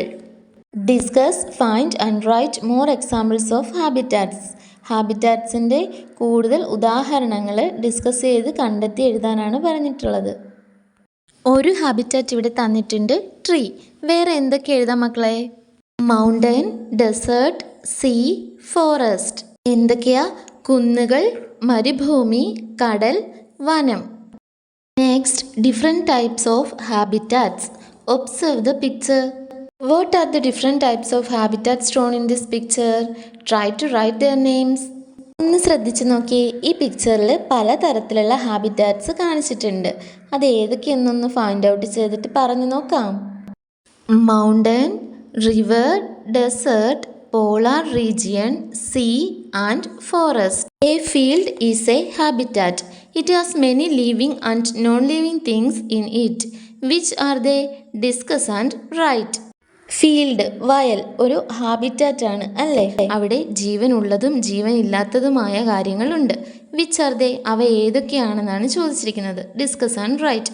അപ്പോൾ താഴെ തന്നിരിക്കുന്ന ടേബിളിൽ നമ്മൾ ആദ്യം ലിവിങ് തിങ്സ് എഴുതണം, ജീവൻ ഉള്ളവ. നെക്സ്റ്റ് കോളത്തിൽ നോൺ ലിവിങ് തിങ്സ് എഴുതണം, ജീവൻ ഇല്ലാത്തവ. നമുക്ക് എഴുതാം. ലിവിങ് തിങ്സ് ആണ് plants, birds, small organisms and fishes. Non-living things are soil, sunlight and water. Next question. There are natural habitats and man-made habitats. Forest is an example of a natural habitat. What about the biodiversity park in your school? Habitats 2 തരത്തിലുണ്ട്. പ്രകൃതിദത്ത ആവാസം, natural habitat. അടുത്തത് ഏതാണ്? Man made habitat, മനുഷ്യനിർമ്മിത ആവാസം. ഇവിടെ പറഞ്ഞിരിക്കുന്നത് forest is an example of a natural habitat. Forest ഏതിലാണ് ഉൾപ്പെടുന്നത്? പ്രകൃതിദത്ത ആവാസത്തിൽ ഉൾപ്പെടുന്നു. What about the biodiversity park in your school എന്നാണ് ചോദിച്ചിരിക്കുന്നത്. നിങ്ങളുടെ സ്കൂളിലുള്ള ജൈവ വൈവിധ്യ പാർക്കോ അത് നാച്ചുറൽ ഹാബിറ്റാറ്റ് ആണോ മാൻമെയ്ഡ് ഹാബിറ്റാറ്റ് ആണോ? The biodiversity park in school is an example for man-made habitat. അത് മനുഷ്യനിർമ്മിതമാണ് അല്ലേ, നാച്ചുറൽ ആയിട്ട് ഉണ്ടായിട്ടുള്ളതല്ല, മനുഷ്യനിർമ്മിതമാണ്. So it is a man-made habitat. Find and write down more examples of natural and man-made habitats. നമ്മളോട് എന്ത് ചെയ്യാനാണ് പറഞ്ഞിരിക്കുന്നത്? കൂടുതൽ എക്സാമ്പിൾസ് കണ്ടെത്തണം നാച്ചുറൽ ഹാബിറ്റാറ്റിനും മാൻമെയ്ഡ് ഹാബിറ്റാറ്റിനും. നമുക്ക് നോക്കാം. Examples of natural habitats: forest വനം, റിവർ പുഴ, സീ കടൽ, ഹിൽസ് കുന്നുകൾ, ഫീൽഡ്സ് വയലുകൾ, ലേക്സ് തടാകങ്ങൾ, മാർഷ് ലാൻഡ്സ് ചതുപ്പു നിലങ്ങൾ, കോസ്റ്റൽ ഏരിയാസ് തീരപ്രദേശങ്ങൾ. Next examples of manmade habitats: buildings കെട്ടിടങ്ങൾ, ടൗൺ പട്ടണങ്ങൾ, സൂ മൃഗശാലകൾ, ബയോഡൈവേഴ്സിറ്റി പാർക്സ് ജൈവ വൈവിധ്യ പാർക്കുകൾ, ഗ്രീൻ ഹൗസസ് ഹരിത ഗൃഹങ്ങൾ, ഫാം ലാൻഡ്സ് കൃഷിഭൂമികൾ ആൻഡ് അക്വേറിയംസ്. ഇത്രയും മനസ്സിലായ മക്കളെ? നാച്ചുറൽ ഹാബിറ്റാറ്റ്സ് എന്ന് വെച്ചാൽ ഓൾറെഡി പ്രകൃതിയിൽ തന്നെ ഉള്ളതാണ്, പ്രകൃതിദത്ത ആവാസം. മാൻമെയ്ഡ് ഹാബിറ്റാറ്റ്സ് എന്ന് വെച്ചാലോ ഈ പറഞ്ഞവയൊക്കെ ഇവയെല്ലാം മനുഷ്യൻ്റെ ആവശ്യങ്ങൾക്ക് വേണ്ടി നിർമ്മിച്ചതും പ്രകൃതിദത്തമല്ലാത്തതുമായ ആവാസങ്ങളാണ്. തൊട്ട് താഴെ കൊടുത്തിരിക്കുന്നത് നോക്കിയ മക്കളെ, let's read it. A habitat contains many living and non living things. ഒരു ഹാബിറ്റാറ്റിൽ ലിവിങ് തിങ്സ് ജീവനുള്ളവയും നോൺ ലിവിങ് തിങ്സ് ജീവനില്ലാത്തവയുമായ ധാരാളം ഘടകങ്ങളുണ്ട്. Plants, animals and microorganisms are examples of living things. സസ്യങ്ങൾ, ജന്തുക്കൾ, സൂക്ഷ്മജീവികൾ എന്നിവയാണ് ലിവിങ് തിങ്സിനുള്ള examples. Soil, air, water and sunlight are the main non living things. Soil മണ്ണ്, എയർ വായു, വാട്ടർ ജലം ആൻഡ് സൺലൈറ്റ് സൂര്യപ്രകാശം, ഇത്രയുമാണ് നോൺ ലിവിങ് തിങ്സിന് ജീവനില്ലാത്ത ഘടകത്തിനുള്ള examples. Do living things depend on non-living things like air, water, soil and sunlight? Air, water, soil, sunlight പോലെയുള്ള non living തിങ്സിനെ living things depend ചെയ്യുന്നുണ്ടോ, ആശ്രയിക്കുന്നുണ്ടോ എന്നാണ് ചോദിച്ചിരിക്കുന്നത്. ഉണ്ടോ മക്കളെ? Yes. The living and non-living components are depend on each other in a habitat. ഒരു ഹാബിറ്റാറ്റിൽ non living തിങ്സും living തിങ്സും തമ്മിൽ ഡിപ്പെൻഡ് ചെയ്യുന്നുണ്ട്, ആശ്രയിക്കുന്നുണ്ട്. ബാക്കി വായിക്കാം. Similarly living things depend on each other. അതേപോലെ തന്നെ ലിവിങ് തിങ്സ് തമ്മിലും ജീവനുള്ള ഘടകങ്ങൾ തമ്മിലും പരസ്പരം ഡിപ്പെൻഡ് ചെയ്യുന്നുണ്ട്, പരസ്പരം ആശ്രയിക്കുന്നുണ്ട്. പിന്നെന്താ പറഞ്ഞിരിക്കുന്നേ? Living things and non living things in an area live in interdependence. ഒരു പ്രദേശത്തുള്ള ലിവിങ് തിങ്സും നോൺ ലിവിങ് തിങ്സും ജീവനുള്ള ഘടകങ്ങളും ജീവനില്ലാത്ത ഘടകങ്ങളും തമ്മിൽ ഇൻ്റർ ഡിപ്പെൻഡൻസ് എന്താണ്? പരസ്പര ആശ്രിതത്വത്തിൽ ആയിരിക്കും. Next observe the picture. താഴെ തന്നിരിക്കുന്ന ചിത്രം ഒന്ന് ശ്രദ്ധിച്ച് നോക്കിയ മക്കളെ. Find out who depends on whom. ആരെയാണ് ആശ്രയിച്ചിരിക്കുന്നതെന്ന് കണ്ടെത്താനാണ് പറഞ്ഞിരിക്കുന്നത്. Draw lines to connect them and prepare a notes. അവരെ തമ്മിൽ കണക്ട് ചെയ്യാൻ ലൈൻസ് വരയ്ക്കുക, ഒരു നോട്ട് കൂടി പ്രിപ്പയർ ചെയ്യുക. Grasses eat insects like grasshopper. പുല്ല് തിന്നുന്നത് ആരാണ്? പുൽച്ചാടി. ഈ പുൽച്ചാടി ആരായിരിക്കും മക്കളെ തിന്നുന്നത്? Frogs eat grasshoppers. ഇനി ആ ഫ്രോഗിനെയോ? Snakes eat frogs. നെക്സ്റ്റ് ആരാണ്? Eagle. Birds like eagle eat snakes. ആ ബേർഡ്സോ? ആ ബേർഡ് എന്തിനെയാണ് തിന്നുന്നത്? Some birds eat small creatures and earthworms. തീരെ ചെറിയ ജീവജാലങ്ങളെയും മണ്ണിരെയും ഒക്കെയാണ് ഈ ബേർഡ്സ് കഴിക്കുന്നത്. Dead plants and animals decay in the soil and become fertilisers. ഇങ്ങനെ ചത്തുപോകുന്ന ആനിമൽസും നശിച്ചു പോകുന്ന പ്ലാന്റ്സും ഒക്കെ ഡീക്കേ ചെയ്ത് ജീർണിച്ച് മണ്ണിൽ കിടന്ന് വളമായിട്ട് മാറുന്നു. Which helps the plants to grow again. അവ എന്തിനു സഹായിക്കുന്നു? ഈ നശിച്ചു പോയ പ്ലാന്റ്സ് ഒക്കെ വീണ്ടും വളർന്നു വരാൻ സഹായിക്കുന്നു. സോ മക്കളെ, did you understand who depends on whom? ഈ ചിത്രത്തിലൊന്ന് പെട്ടെന്ന് നോക്കിയേ, ആരെയൊക്കെയാണ് ഡിപ്പെൻഡ് ചെയ്തിരിക്കുന്നത്? എല്ലാവരും പരസ്പരം ആശ്രയിച്ചിട്ടുണ്ട് അല്ലേ? എങ്ങനെയാണ്? ഗ്രാസസിൽ നിന്ന് തുടങ്ങാം. പുല്ല് പുൽച്ചാടി തിന്നുന്നു, പുൽച്ചാടിയെ തവള തിന്നുന്നു, തവളയെ പാമ്പ് തിന്നുന്നു, പാമ്പിനെ കഴുകൻ തിന്നുന്നു. ഇങ്ങനെ ആ ഒരു സൈക്കിള് റിപ്പീറ്റ് ചെയ്തുകൊണ്ടേ ഇരിക്കുന്നു അല്ലേ? സോ എല്ലാവരും പരസ്പരം ഡിപ്പെൻഡ് ചെയ്യുന്നുണ്ട്. നെക്സ്റ്റ്, എക്കോസിസ്റ്റം, ആവാസ വ്യവസ്ഥ. Let's read what is ecosystem. An ecosystem is an environment where living and non-living things live in interdependence. എന്താ പറഞ്ഞിരിക്കുന്നത്? ഒരു പ്രത്യേക പ്രദേശത്തെ പരസ്പരം ആശ്രയിക്കുന്ന ജീവീയവും അജീവീയവുമായ, ജീവനുള്ളതും ജീവനില്ലാത്തതുമായ ഘടകങ്ങൾ ഉൾപ്പെട്ടതാണ് ഒരു ആവാസ വ്യവസ്ഥ, എക്കോസിസ്റ്റം. ട്രീസ്, മരങ്ങൾ, ഫീൽഡ്സ്, വയലുകൾ, പോണ്ട്സ്, കുളങ്ങൾ, സ്ട്രീംസ്, അരുവികൾ, ഹിൽസ്, കുന്നുകൾ, സേക്രഡ് ഗ്രോവ്സ്, കാവുകൾ ആർ സ്മോൾ എക്കോസിസ്റ്റംസ്. ഈ പറഞ്ഞതൊക്കെ ചെറിയ ആവാസ വ്യവസ്ഥകളാണ്. ഇനി നെക്സ്റ്റ് എന്താ? ഫോറസ്റ്റ്, വനങ്ങൾ, ഗ്രാസ് ലാൻഡ്, പുൽമേടുകൾ, ഡെസേർട്സ്, മരുഭൂമികൾ, സീസ്, കടൽ, ആൻഡ് പോളാർ റീജിയൻസ്, ധ്രുവ പ്രദേശങ്ങൾ ആർ ലാർജ് എക്കോസിസ്റ്റംസ്. വലിയ ആവാസ വ്യവസ്ഥയാണ് ഈ പറഞ്ഞതൊക്കെ. നെക്സ്റ്റ് ഒരു ക്വസ്റ്റ്യൻ ആണ്, what is interdependence in an ecosystem? ഒരു ആവാസ വ്യവസ്ഥയിലെ ഇൻ്റർഡിപ്പെൻഡൻസ്, പരസ്പര ആശ്രിതത്വം എന്നാൽ എന്താണ്? എക്സ്പ്ലെയിൻ വിത്ത് എക്സാമ്പിൾസ്, ഉദാഹരണ സഹിതം വിശദമാക്കാനാണ് പറഞ്ഞിരിക്കുന്നത്. ഫസ്റ്റ് വൺ ഇവിടെ കൊടുത്തിട്ടുണ്ട്. എന്താ മക്കളെ? Between living and non living things, ജീവനുള്ളവയും ജീവനില്ലാത്തവയും തമ്മിലുള്ള ഇൻ്റർഡിപ്പെൻഡൻസ്, പരസ്പര ആശ്രിതത്വം. അതിനൊരു എക്സാമ്പിൾ എന്താ? The fish live in the water. Living കമ്പോണൻ്റായ ഫിഷ് നോൺ ലിവിങ് കമ്പോണൻ്റായ വാട്ടറിലാണ് ജീവിക്കുന്നത്. നെക്സ്റ്റ് ഇൻ്റർഡിപ്പെൻഡൻസ് എന്താ മക്കളെ? ബിറ്റ്വീൻ ലിവിങ് തിങ്സ്, ജീവനുള്ള രണ്ട് ഘടകങ്ങൾ തമ്മിലുള്ള പരസ്പര ആശ്രിതത്വം. അതിനൊരു എക്സാമ്പിൾ എന്താ?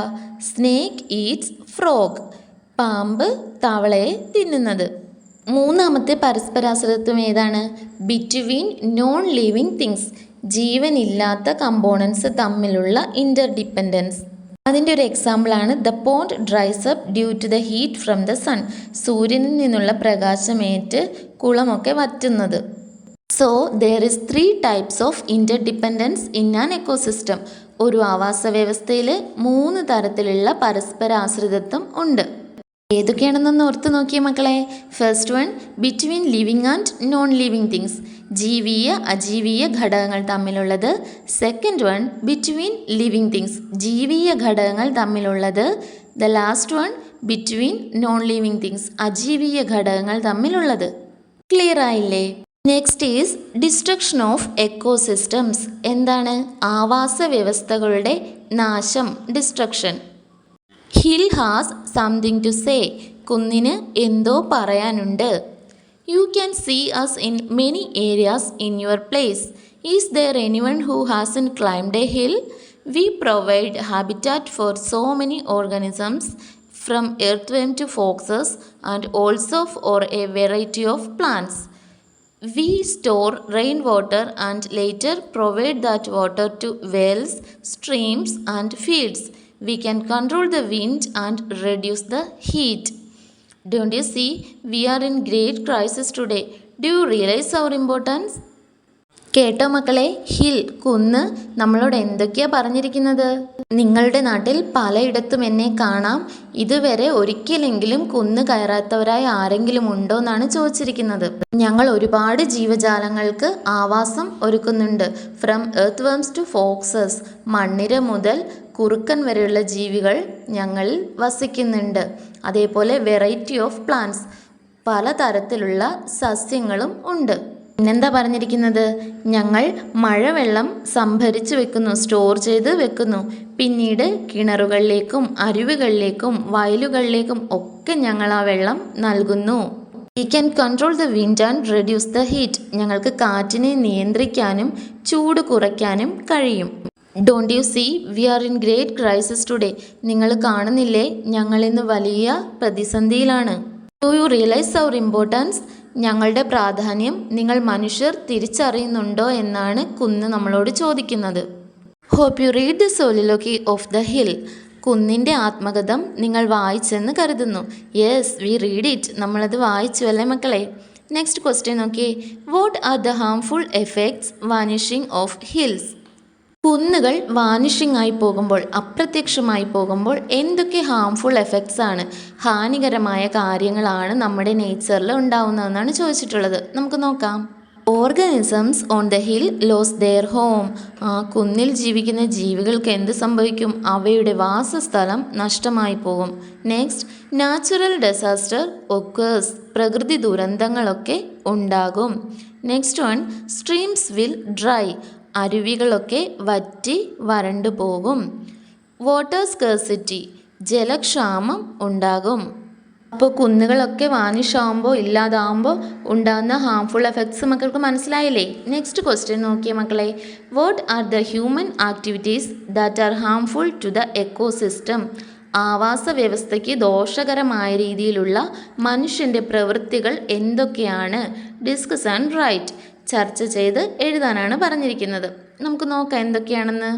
2 എണ്ണം ഇവിടെ തന്നിട്ടുണ്ട്. First one, demolition of hills. കുന്നുകളൊക്കെ പൊളിച്ച് കളയുക, തകർത്ത് കളയുക. Next one, excessive use of pesticides. കീടനാശിനികളുടെ അമിതമായ ഉപയോഗം. ബാക്കി എന്തൊക്കെ ഹ്യൂമൻ ആക്ടിവിറ്റീസ് നമുക്കിതിൽ ആഡ് ചെയ്യാം മക്കളെ? ഫീൽഡ് ഫില്ലിംഗ് എഴുതാം അല്ലേ? എന്താണ്? വയൽ നികത്തൽ. ദെൻ ഡീഫോറസ്റ്റേഷൻ, വനനശീകരണം.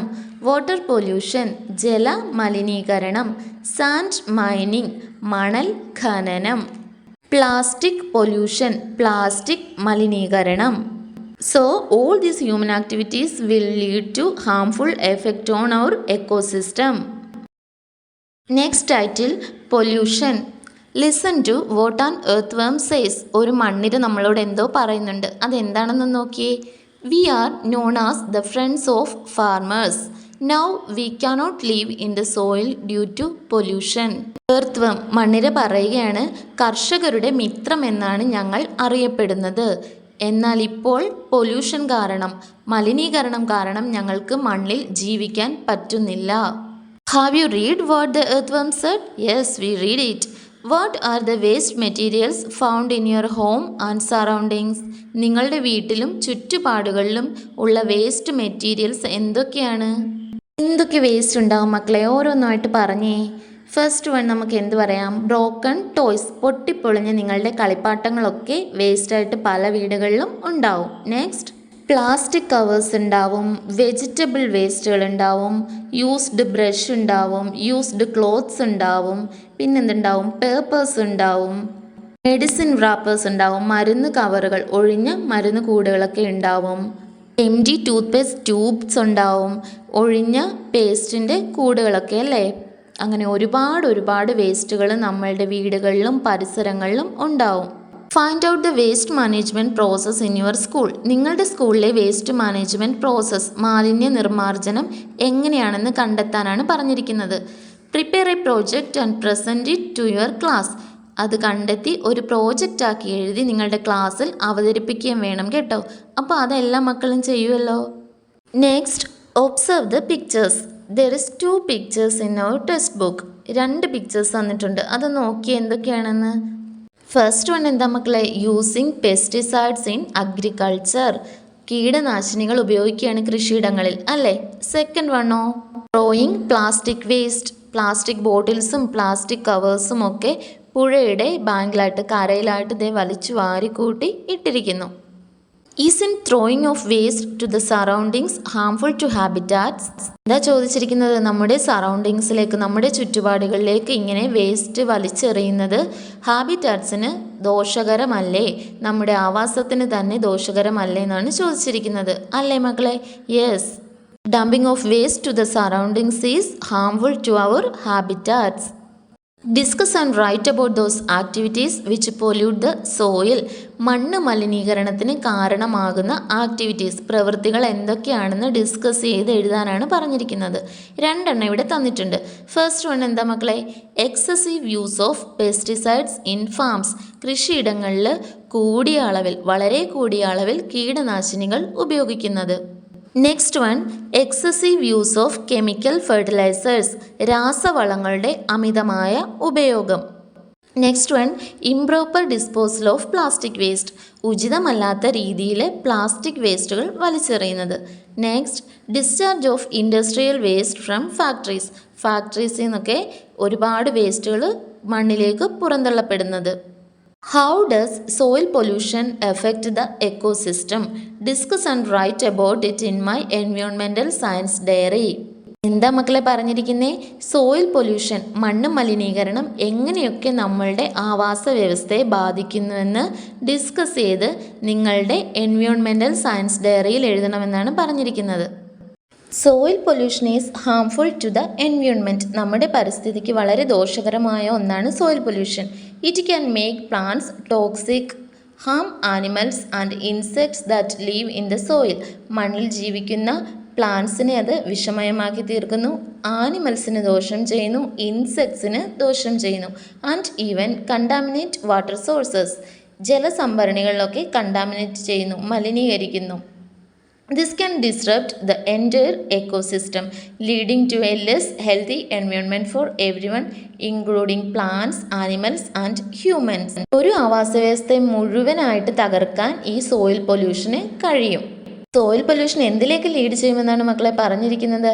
Less healthy environment for every one. ഒട്ടും ആരോഗ്യപ്രദമല്ലാത്ത ഒരു പരിസ്ഥിതിയിലേക്ക്, ഒരവസ്ഥയിലേക്ക് കാര്യങ്ങൾ എത്തിക്കും. എല്ലാവരെയും ഇത് അഫക്റ്റ് ചെയ്യും, including plants, animals and humans. സസ്യങ്ങളെയും മൃഗങ്ങളെയും മനുഷ്യനെയും ഇത് ഒരേപോലെ ബാധിക്കും. എന്തൊക്കെ സംഭവിക്കുന്ന ഓരോ പോയിന്റ്സ് ആയിട്ട് നമുക്ക് നോക്കാം. First one, many organisms lose their habitat. ഒരുപാട് ജീവജാലങ്ങൾക്ക് അവയുടെ ആവാസം നഷ്ടമാവും. Cultivation become impossible. ശരിയായ രീതിയിലുള്ള കൃഷി നടക്കുമോ? ഇല്ല.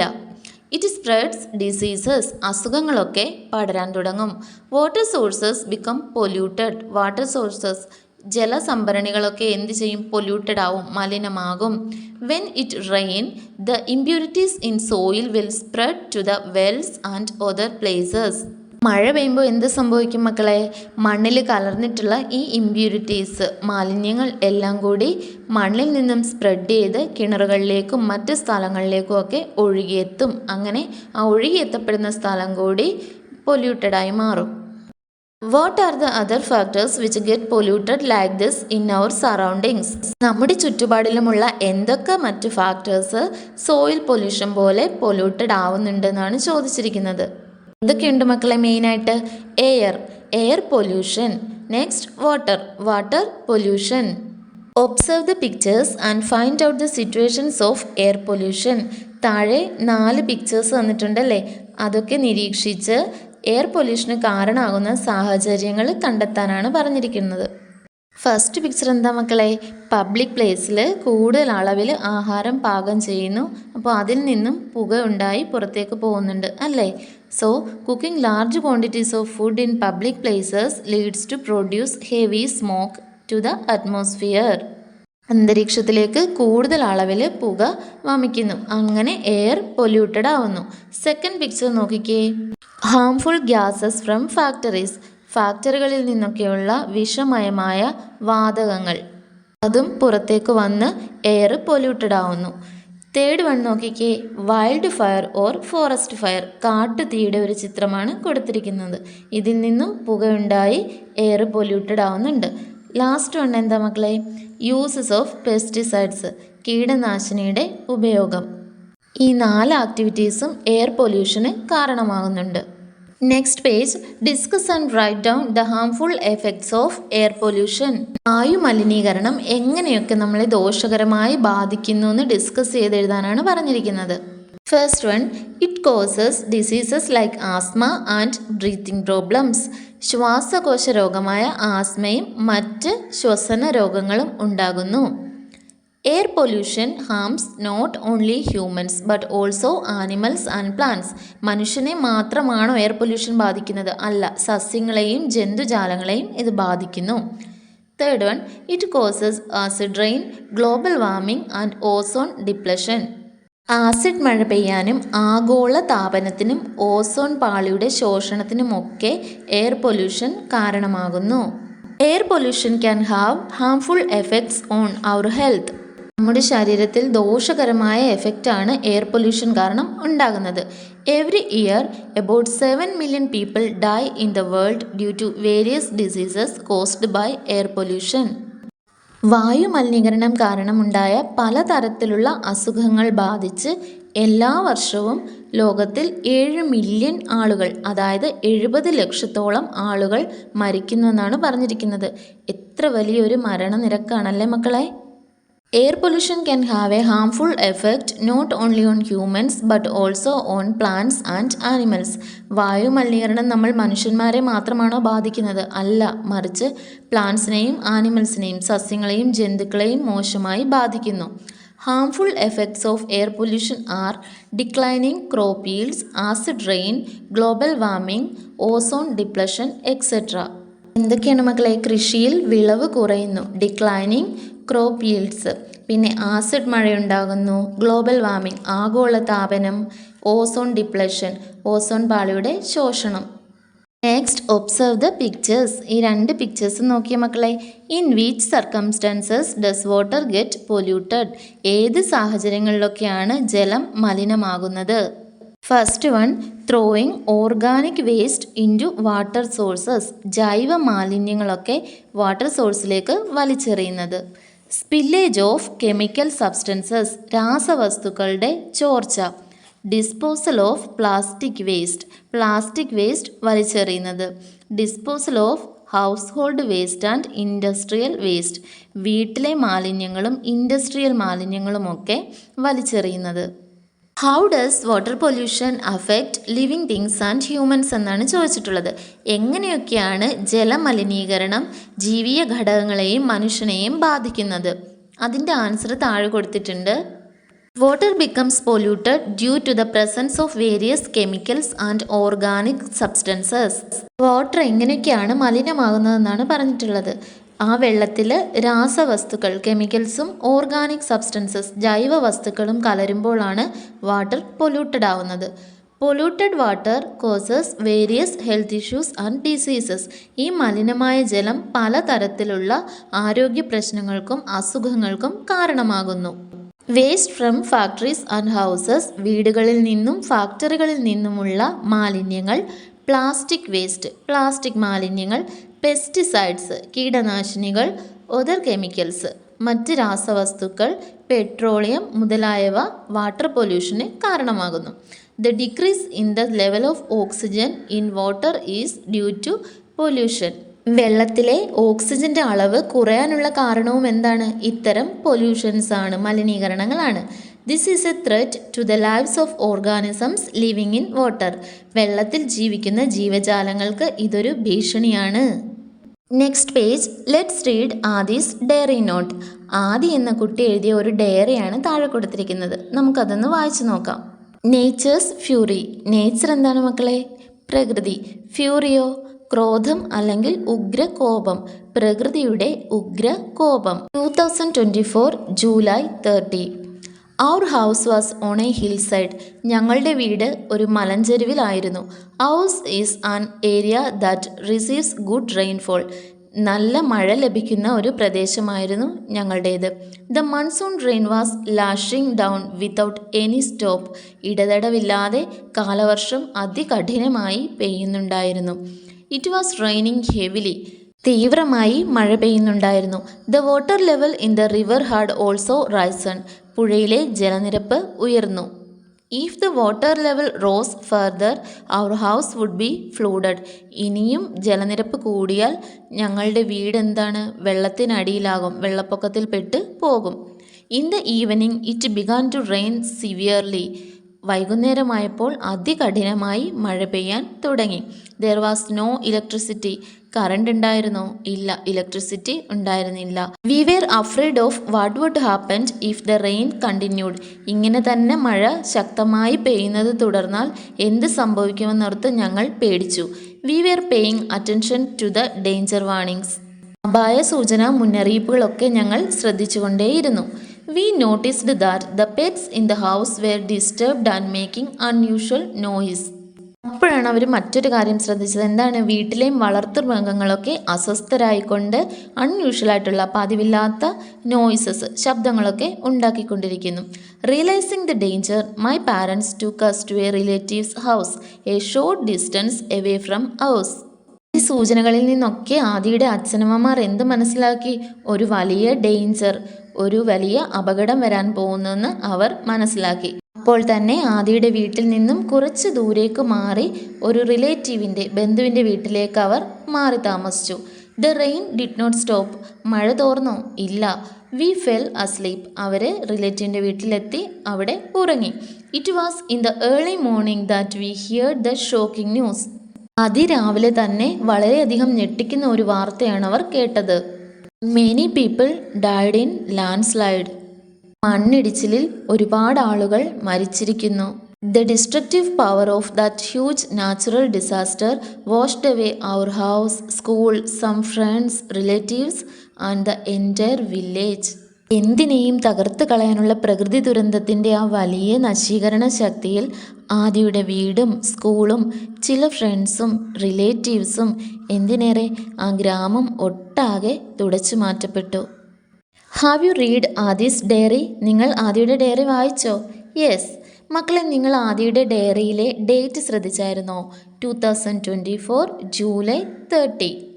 ഒന്ന് ഓർത്ത് നോക്കിയ മക്കളെ, നമ്മുടെ കേരളത്തിലെ വയനാട് ജില്ലയിൽ മുണ്ടക്കൈ, ചൂരൽമല എന്നിവിടങ്ങളിൽ 2024 ജൂലൈ 30, അതായത് ഈ സെയിം ഡേറ്റിൽ പുലർച്ചെ ഉരുൾപൊട്ടലുണ്ടായിരുന്നു. ഒരു ഗ്രാമം തന്നെ തുടച്ചു നീക്കപ്പെട്ടു. ആ ന്യൂസൊക്കെ അന്ന് മക്കൾ ടി വിയിൽ കണ്ടിട്ടുണ്ടാവില്ലേ? ഒന്നും അവശേഷിപ്പിക്കാതെ ഒരു പ്രകൃതി ദുരന്തമാണെന്ന് കടന്നുപോയത്. ആദിയുടെ ഡയറിക്കൊപ്പം താഴെ കൊടുത്തിരിക്കുന്ന ആ 2 പിക്ചേഴ്സ് അന്ന് മുണ്ടക്കൈ ചൂരൽമലയിൽ നടന്ന ഉരുൾപൊട്ടലിൻ്റെ ബാക്കി പത്രമാണ്. താഴെ ഒരു ക്വസ്റ്റ്യൻ തന്നിരിക്കുന്നത് നോക്കിയ മക്കളെ. Do natural disasters occur in various parts of the world? ലോകത്തിൻ്റെ പല ഭാഗങ്ങളിൽ ഇത്തരം പ്രകൃതി ദുരന്തങ്ങൾ ഉണ്ടാവാൻ സാധ്യതയുണ്ടോ എന്നാണ് ചോദിച്ചിരിക്കുന്നത്. ഉണ്ടോ? Yes. Natural disasters are sudden dangers caused by the power of nature that cause a lot of damage. It will occur in various parts of the world. പ്രകൃതിയുടെ നശീകരണ ശക്തിയിൽ നിന്ന് പെട്ടെന്നുണ്ടാകുന്ന അപകടങ്ങളാണ് ഇത്തരം പ്രകൃതി ദുരന്തങ്ങൾ. ഇത് വലിയ നഷ്ടങ്ങൾ സൃഷ്ടിക്കുന്നു. ലോകത്തിൻ്റെ ഏത് കോണിലും പ്രകൃതി ദുരന്തങ്ങൾ ഉണ്ടാവാം. Next page. Which all natural disasters do you know? Find and write them down. നിങ്ങൾക്ക് ഏതൊക്കെ പ്രകൃതി ദുരന്തങ്ങളെക്കുറിച്ച് അറിയാം മക്കളെ? അവയൊക്കെ കണ്ടെത്തി എഴുതാനാണ് പറഞ്ഞിരിക്കുന്നത്. 3 എണ്ണം ഇവിടെ തന്നിട്ടുണ്ട്. First one land slide. എന്താണ്? മണ്ണിടിച്ചിൽ. നെക്സ്റ്റ് എർത്ത് ക്വേക്ക്, ഭൂമി കുലുക്കം. നെക്സ്റ്റ് ഫോറസ്റ്റ് ഫയർ, കാട്ടുതീ. ബാക്കിയുള്ളത് നമുക്ക് എഴുതാം. എന്തൊക്കെ എഴുതാം? ഫ്ലഡ്, വെള്ളപ്പൊക്കം. സ്റ്റോം, കൊടുങ്കാറ്റ്. ഡ്രൗട്ട്, വരൾച്ച. സുനാമി, വോൾക്കാനിക് ഇറപ്ഷൻ, അഗ്നിപർവ്വത സ്ഫോടനം. These all are known as natural disasters. ഇതെല്ലാം പ്രകൃതി ദുരന്തങ്ങളാണ്. താഴെ ബോക്സിൽ കൊടുത്തിരിക്കുന്നതെന്ന് വായിച്ച മക്കളെ. Natural disasters cause great damage to the environment and living things. പ്രകൃതി ദുരന്തങ്ങൾ നമ്മുടെ പരിസ്ഥിതിക്കും അതിലെ ലിവിങ് തിങ്സിന്, ജീവിയ ഘടകങ്ങൾക്കും വലിയ കേടുപാടുകൾ ഉണ്ടാകുന്നതിന് കാരണമാകുന്നു. Natural disasters can occur due to natural causes or human interference. പ്രകൃതി ദുരന്തങ്ങൾ 2 കാരണങ്ങൾ കൊണ്ടുണ്ടാവാം. ഒന്ന് നാച്ചുറൽ കോസസ്, സ്വാഭാവിക കാരണങ്ങൾ കൊണ്ട്. 2 എന്താ മക്കളെ? ഹ്യൂമൻ ഇൻ്റർഫിയറൻസ്, മനുഷ്യൻ്റെ കൈകടത്തലുകൾ അല്ലെങ്കിൽ മനുഷ്യൻ്റെ ഇടപെടലുകൾ കൊണ്ട് ഉണ്ടാവാം. Next observe the collage. താഴെ തന്നിരിക്കുന്ന കൊളാഷ് ഒന്ന് നോക്കിയ മക്കളെ. What are these warnings about? ഇത് എന്തിനെക്കുറിച്ചുള്ള വാർണിങ്ങൾ, മുന്നറിയിപ്പുകൾ ആണ്? ആ കൊളാഷിൽ എന്തൊക്കെയാണ് എഴുതിയിരിക്കുന്നതെന്ന് നോക്കിയ മക്കളെ. Red alert in Kannur and Kozhikode. Central meteorological department warns possibility of severe rains in Kerala. എന്താണ്? കണ്ണൂരും കോഴിക്കോടും റെഡ് അലേർട്ടാണ്. അതേപോലെ കേരളത്തിൽ അതിതീവ്ര മഴയ്ക്കുള്ള ചാൻസസ് ഉണ്ടെന്ന് കാലാവസ്ഥാ വകുപ്പ് അറിയിച്ചെന്നാണ് ഫസ്റ്റ് കൊളാഷിൽ പറയുന്നത്. നെക്സ്റ്റ് എന്താ മക്കൾ എഴുതിയിരിക്കുന്നത്? Rain, red alert in Wayanad, orange in 8 district and yellow in 2 district. അതും ഒരു മഴ മുന്നറിയിപ്പാണ്. മഴയുടെ തീവ്രതയ്ക്കനുസരിച്ച് പെയ്യാൻ ചാൻസ് കൂടുന്നതിനനുസരിച്ച് ഏതൊക്കെ ജില്ലയിലാണ് റെഡ്, ഓറഞ്ച്, യെല്ലോ അലർട്ടുകൾ, എത്ര ജില്ലയിലാണ് എന്നൊക്കെയാണ് പറഞ്ഞിരിക്കുന്നത്. ലാസ്റ്റ് സെൻറ്റൻസ് നോക്കിയ മക്കളെ, rain will become severe, red alert for 3 district. Rain കൂടുതൽ തീവ്രമായിട്ട് വരുന്നു, അതുകൊണ്ട് 3 ജില്ലകളിൽ റെഡ് അലേർട്ടാണ്. So what are these warnings about? The collage contains warnings about heavy rain. അതിതീവ്ര മഴയെക്കുറിച്ചുള്ള വാർണിംഗ്സ് ആണ് ഈ കൊളാഷിലുള്ളത്. Next question, what precautions should be taken if a flood warning is received? Discuss with your friends and present your suggestions. വെള്ളപ്പൊക്കത്തിനെ പറ്റിയുള്ള ഒരു warning, മുന്നറിയിപ്പ് വന്നാൽ എന്തൊക്കെ പ്രിക്കോഷൻസ്, മുൻകരുതലുകൾ നമ്മൾ എടുക്കണമെന്നാണ് ചോദിച്ചിരിക്കുന്നത്. നിങ്ങൾ ഡിസ്കസ് ചെയ്ത് നിങ്ങളുടെ സജഷൻസ് പ്രസൻറ്റ് ചെയ്യാനാണ് പറഞ്ഞിരിക്കുന്നത്. നമുക്കപ്പോൾ എന്തൊക്കെ എഴുതാം? First one, do not go out at night. രാത്രി സമയങ്ങളിൽ പുറത്തിറങ്ങാൻ പാടില്ല. Next, people lives in coastal areas should stay away. തീരപ്രദേശത്ത് ജീവിക്കുന്ന ജനങ്ങൾ അവിടുന്ന് മാറി താമസിക്കേണ്ടതാണ്. Do not step into rivers in torrential rain. കനത്ത മഴയുള്ള സമയത്ത് പുഴകളിലൊന്നും ഇറങ്ങാൻ പാടില്ല. Avoid walking, swimming or driving through flood water. വെള്ളപ്പൊക്കത്തിലൂടെ നടക്കാനോ നീന്താനോ ഡ്രൈവ് ചെയ്യാനോ ശ്രമിക്കരുത്. Disconnect the electricity if water enters your home. നിങ്ങളുടെ വീടിനുള്ളിലേക്ക് വെള്ളം കയറിയെന്നുണ്ടെങ്കിൽ വൈദ്യുത ബന്ധം വിച്ഛേദിക്കുക. There are systems to give warnings about natural disasters. പ്രകൃതി ദുരന്തങ്ങളെക്കുറിച്ച് മുന്നറിയിപ്പുകൾ നൽകാനുള്ള സംവിധാനങ്ങൾ നിലവിലുണ്ട്. If precautions are taken based on these warnings, it is possible to provide protection to life and environment. ഈ മുന്നറിയിപ്പുകളുടെ അടിസ്ഥാനത്തിൽ മുൻകരുതലുകൾ എടുത്താൽ നമുക്ക് ജീവനും പരിസ്ഥിതിക്കും സംരക്ഷണം നൽകാൻ കഴിയും. നെക്സ്റ്റ് ടോപ്പിക് എന്താ മക്കളെ? പ്രൊട്ടക്ഷൻ ഓഫ് എക്കോസിസ്റ്റം, ആവാസ വ്യവസ്ഥയുടെ സംരക്ഷണം. Countless organisms are there on land and in sea. എണ്ണമറ്റ അത്രയും ജീവജാലങ്ങൾ കരയിലും കടലിലുമായിട്ടുണ്ട്. How beautiful it is to see them living in harmony with nature. പ്രകൃതിയോട് ഇണങ്ങി ഐക്യത്തോടെ ഈ ജീവജാലങ്ങളെല്ലാം ജീവിക്കുന്നത് കാണാൻ എത്ര ഭംഗിയാണല്ലേ. Organisms find their food and habitat from the ecosystem. ജീവികൾ അവയ്ക്കാവശ്യമായ ഫുഡ്, ആഹാരവും ഹാബിറ്റാറ്റ്, ആവാസവും വാസസ്ഥലവും കണ്ടെത്തുന്നത് നമ്മുടെ ഈ എക്കോസിസ്റ്റത്തിൽ നിന്നും, ആവാസ വ്യവസ്ഥയിൽ നിന്നുമാണ്. Ecosystems form the base for life and its diversity. ജീവൻ്റെയും ജൈവ വൈവിധ്യത്തിൻ്റെയും അടിസ്ഥാനം ആവാസ വ്യവസ്ഥയാണ്. It is our duty to protect our ecosystems.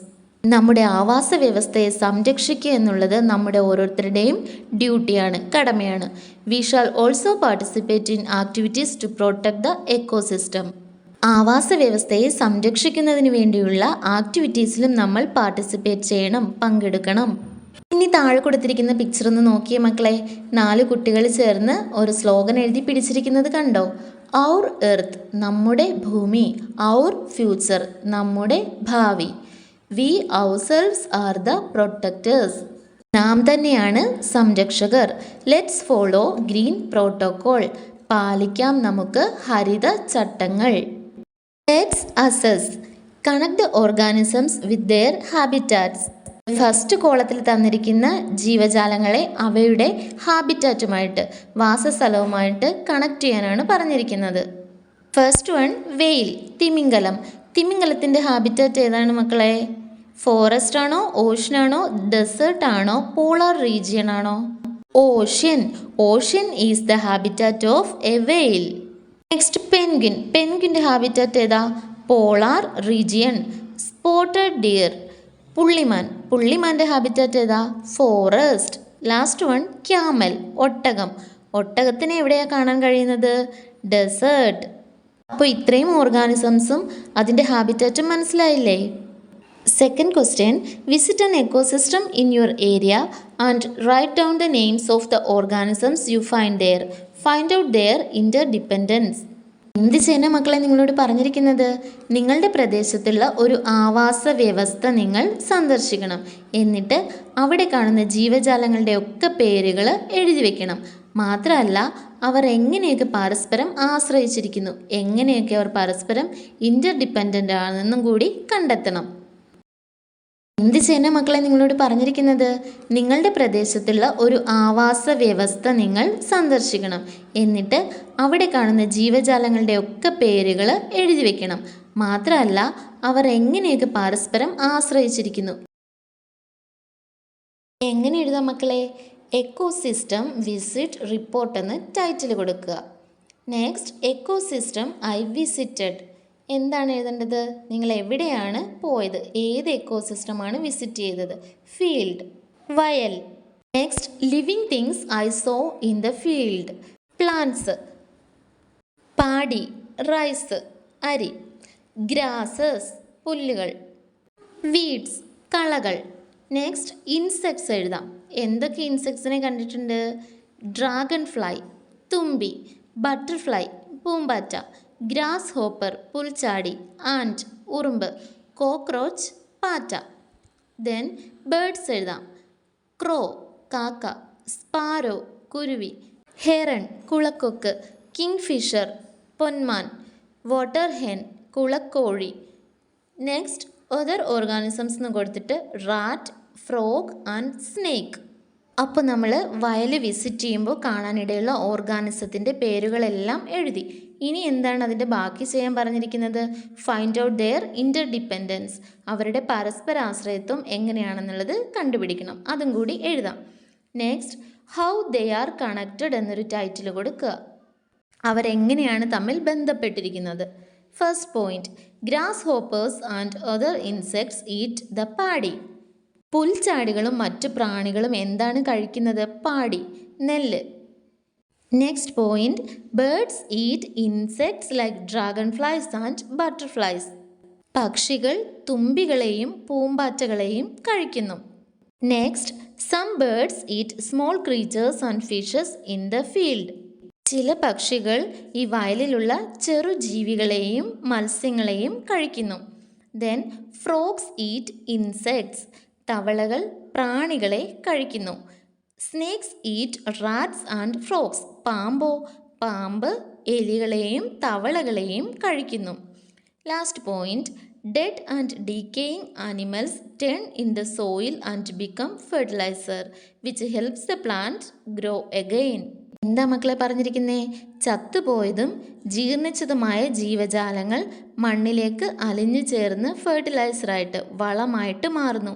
ഇതെന്തിനു സഹായിക്കുന്നു? ചെടികൾ വീണ്ടും വളർന്നു വരാൻ, പ്ലാന്റ്സ് വീണ്ടും ഗ്രോ ചെയ്യാൻ സഹായിക്കുന്നു. Third question, read the table below and connect the organism and it's adaptation. താഴെ തന്നിരിക്കുന്ന ടേബിളിലെ ഡീറ്റെയിൽസ് വായിച്ചു നോക്കിയിട്ട് ലെഫ്റ്റ് സൈഡിൽ തന്നിരിക്കുന്ന ജീവികളെ അവയുടെ അനുകൂലനവുമായി അഡാപ്റ്റേഷനുമായി വരച്ച് യോജിപ്പിച്ച് കണക്ട് ചെയ്യാനാണ് പറഞ്ഞിരിക്കുന്നത്. First one, frog. ഫ്രോഗിൻ്റെ അഡാപ്റ്റേഷൻ എന്താണ്? Breathe through the skin. അവ ത്വക്കിലൂടെയാണ് ശ്വസനം നടത്തുന്നത്. നെക്സ്റ്റ് വൺ എന്താണ്? ഫിഷ്, മത്സ്യമാണ് അല്ലേ? മത്സ്യത്തിൻ്റെ അഡാപ്റ്റേഷൻ എന്താണ്? Breathe with the help of gills. ചെകിളപ്പൂക്കളുടെ സഹായത്തോടെ ശ്വസിക്കുന്നു. നെക്സ്റ്റ് വൺ എന്താണ്? വാട്ടർ ലില്ലി, ആമ്പൽപ്പൂവ്. ആമ്പൽപ്പൂവിൻ്റെ അഡാപ്റ്റേഷൻ എന്താണ്? The leaves have waxy coating. അതിൻ്റെ ഇലകൾക്ക് മെഴുകു പോലുള്ള വസ്തുവിൻ്റെ ആവരണമുണ്ട്. Next one, camel. Possess flat feet that do not sink in sand. മരുഭൂമിയിലൂടെ നടക്കുമ്പോൾ മണലിൽ പുതഞ്ഞു പോകാത്ത പരന്ന പാദങ്ങളുണ്ട്. Last one is cactus plant, കള്ളിമുൾച്ചെടി. Store water in the stem. കള്ളിമുൾച്ചെടിയുടെ തണ്ടിൽ ജലം ശേഖരിച്ചു വെക്കാൻ അതിന് കഴിയുന്നു. ഇത് നമ്മുടെ ലാസ്റ്റ് ആക്ടിവിറ്റി ആയിരുന്നു. ഇനി കൊടുത്തിട്ടുള്ളത് 2 എക്സ്റ്റെൻഡഡ് ആക്ടിവിറ്റീസ് ആണ്. അതിൽ first one, collect the data related to waste disposal in your house and 5 neighbouring houses using the following format. Prepare a group report and present it before the class. എന്ത് ചെയ്യാനാണ് മക്കളെ പറഞ്ഞിരിക്കുന്നത്? നിങ്ങളുടെ വീട്ടിലും നിങ്ങളുടെ അയൽപക്കത്തുള്ള 5 വീടുകളിലും എങ്ങനെയാണ് വേസ്റ്റ് ഡിസ്പോസൽ മാലിന്യ നിർമ്മാർജ്ജനം നടക്കുന്നത് എന്നതിനെ പറ്റിയുള്ള ഡീറ്റെയിൽസ് ഡേറ്റാസൊക്കെ നിങ്ങൾ ശേഖരിച്ച് ഈ താഴെ തന്നിട്ടുള്ള ഫോർമാറ്റിൽ ഫില്ല് ചെയ്യണം. ഏത് ഫോർമാറ്റിലാണ് എഴുതേണ്ടത്? Data collection format. House name, number, വീട്ടുപേര് അല്ലെങ്കിൽ വീടിൻ്റെ number, date and time of visit, നിങ്ങൾ വീട് വിസിറ്റ് ചെയ്ത ഡേറ്റും ടൈമും, name of the house owner, വീട്ടുടമസ്ഥൻ്റെ പേര്. ഇത്രയും എഴുതിയിട്ട് താഴോട്ട് സീരിയൽ നമ്പർ കൊടുക്കണം. ടൈപ്പ് ഓഫ് വേസ്റ്റ്, പ്രധാനമായിട്ട് 3 തരത്തിലുള്ള വേസ്റ്റുകളാണുള്ളത്. ഫസ്റ്റ് വൺ ഓർഗാനിക് വേസ്റ്റ്, ജൈവ മാലിന്യങ്ങൾ. Second one plastic waste. Third one waste water. ഈ 3 ടൈപ്പിലുള്ള വേസ്റ്റുകളും എങ്ങനെയൊക്കെയാണ് ഡിസ്പോസൽ ചെയ്യുന്നതെന്നാണ് നിങ്ങൾ കണ്ടെത്തി എഴുതേണ്ടത്. അതായത് ഓർഗാനിക് വേസ്റ്റ് ആണെങ്കിൽ അത് എന്താണോ ചെയ്യുന്നത് അതിന് നേരെയുള്ള കോളത്തിൽ ടിക്ക് ചെയ്യണം. ഇനി വീട്ടിലിട്ടത് കത്തിക്കുകയാണോ ചെയ്യുന്നത്, അതോ റോഡിലേക്ക് വലിച്ചെറിയാണോ ചെയ്യുന്നത്, വീട്ടിലുള്ള ആനിമൽസിന് കൊടുക്കുകയാണോ ചെയ്യുന്നത്, ഏതാണ് അപ്രോപ്രിയേറ്റ് ആയിട്ടുള്ള കോളം എന്ന് വെച്ചാൽ അവിടെ ടിക്ക് ചെയ്യുക. അതേപോലെ തന്നെ പ്ലാസ്റ്റിക് വേസ്റ്റിൻ്റെയും വേസ്റ്റ് വാട്ടറിൻ്റെയും കാര്യങ്ങൾ കണ്ടെത്തി ടിക്ക് ചെയ്യണേ. ഒരു സെക്കൻഡ് ക്വസ്റ്റ്യനും കൂടി എക്സ്റ്റെൻഡഡ് ആക്ടിവിറ്റിയിൽ കൊടുത്തിട്ടുണ്ട്. എന്താണ് question? Collect pictures of organisms that leave on land and in water and prepare A digital album. എന്താണ്? കരയിലും വെള്ളത്തിലും ജീവിക്കുന്ന ജീവജാലങ്ങളുടെ പിക്ചേഴ്സ് കളക്ട് ചെയ്ത് ഒരു ഡിജിറ്റൽ ആൽബം നിങ്ങൾ ക്രിയേറ്റ് ചെയ്യണം.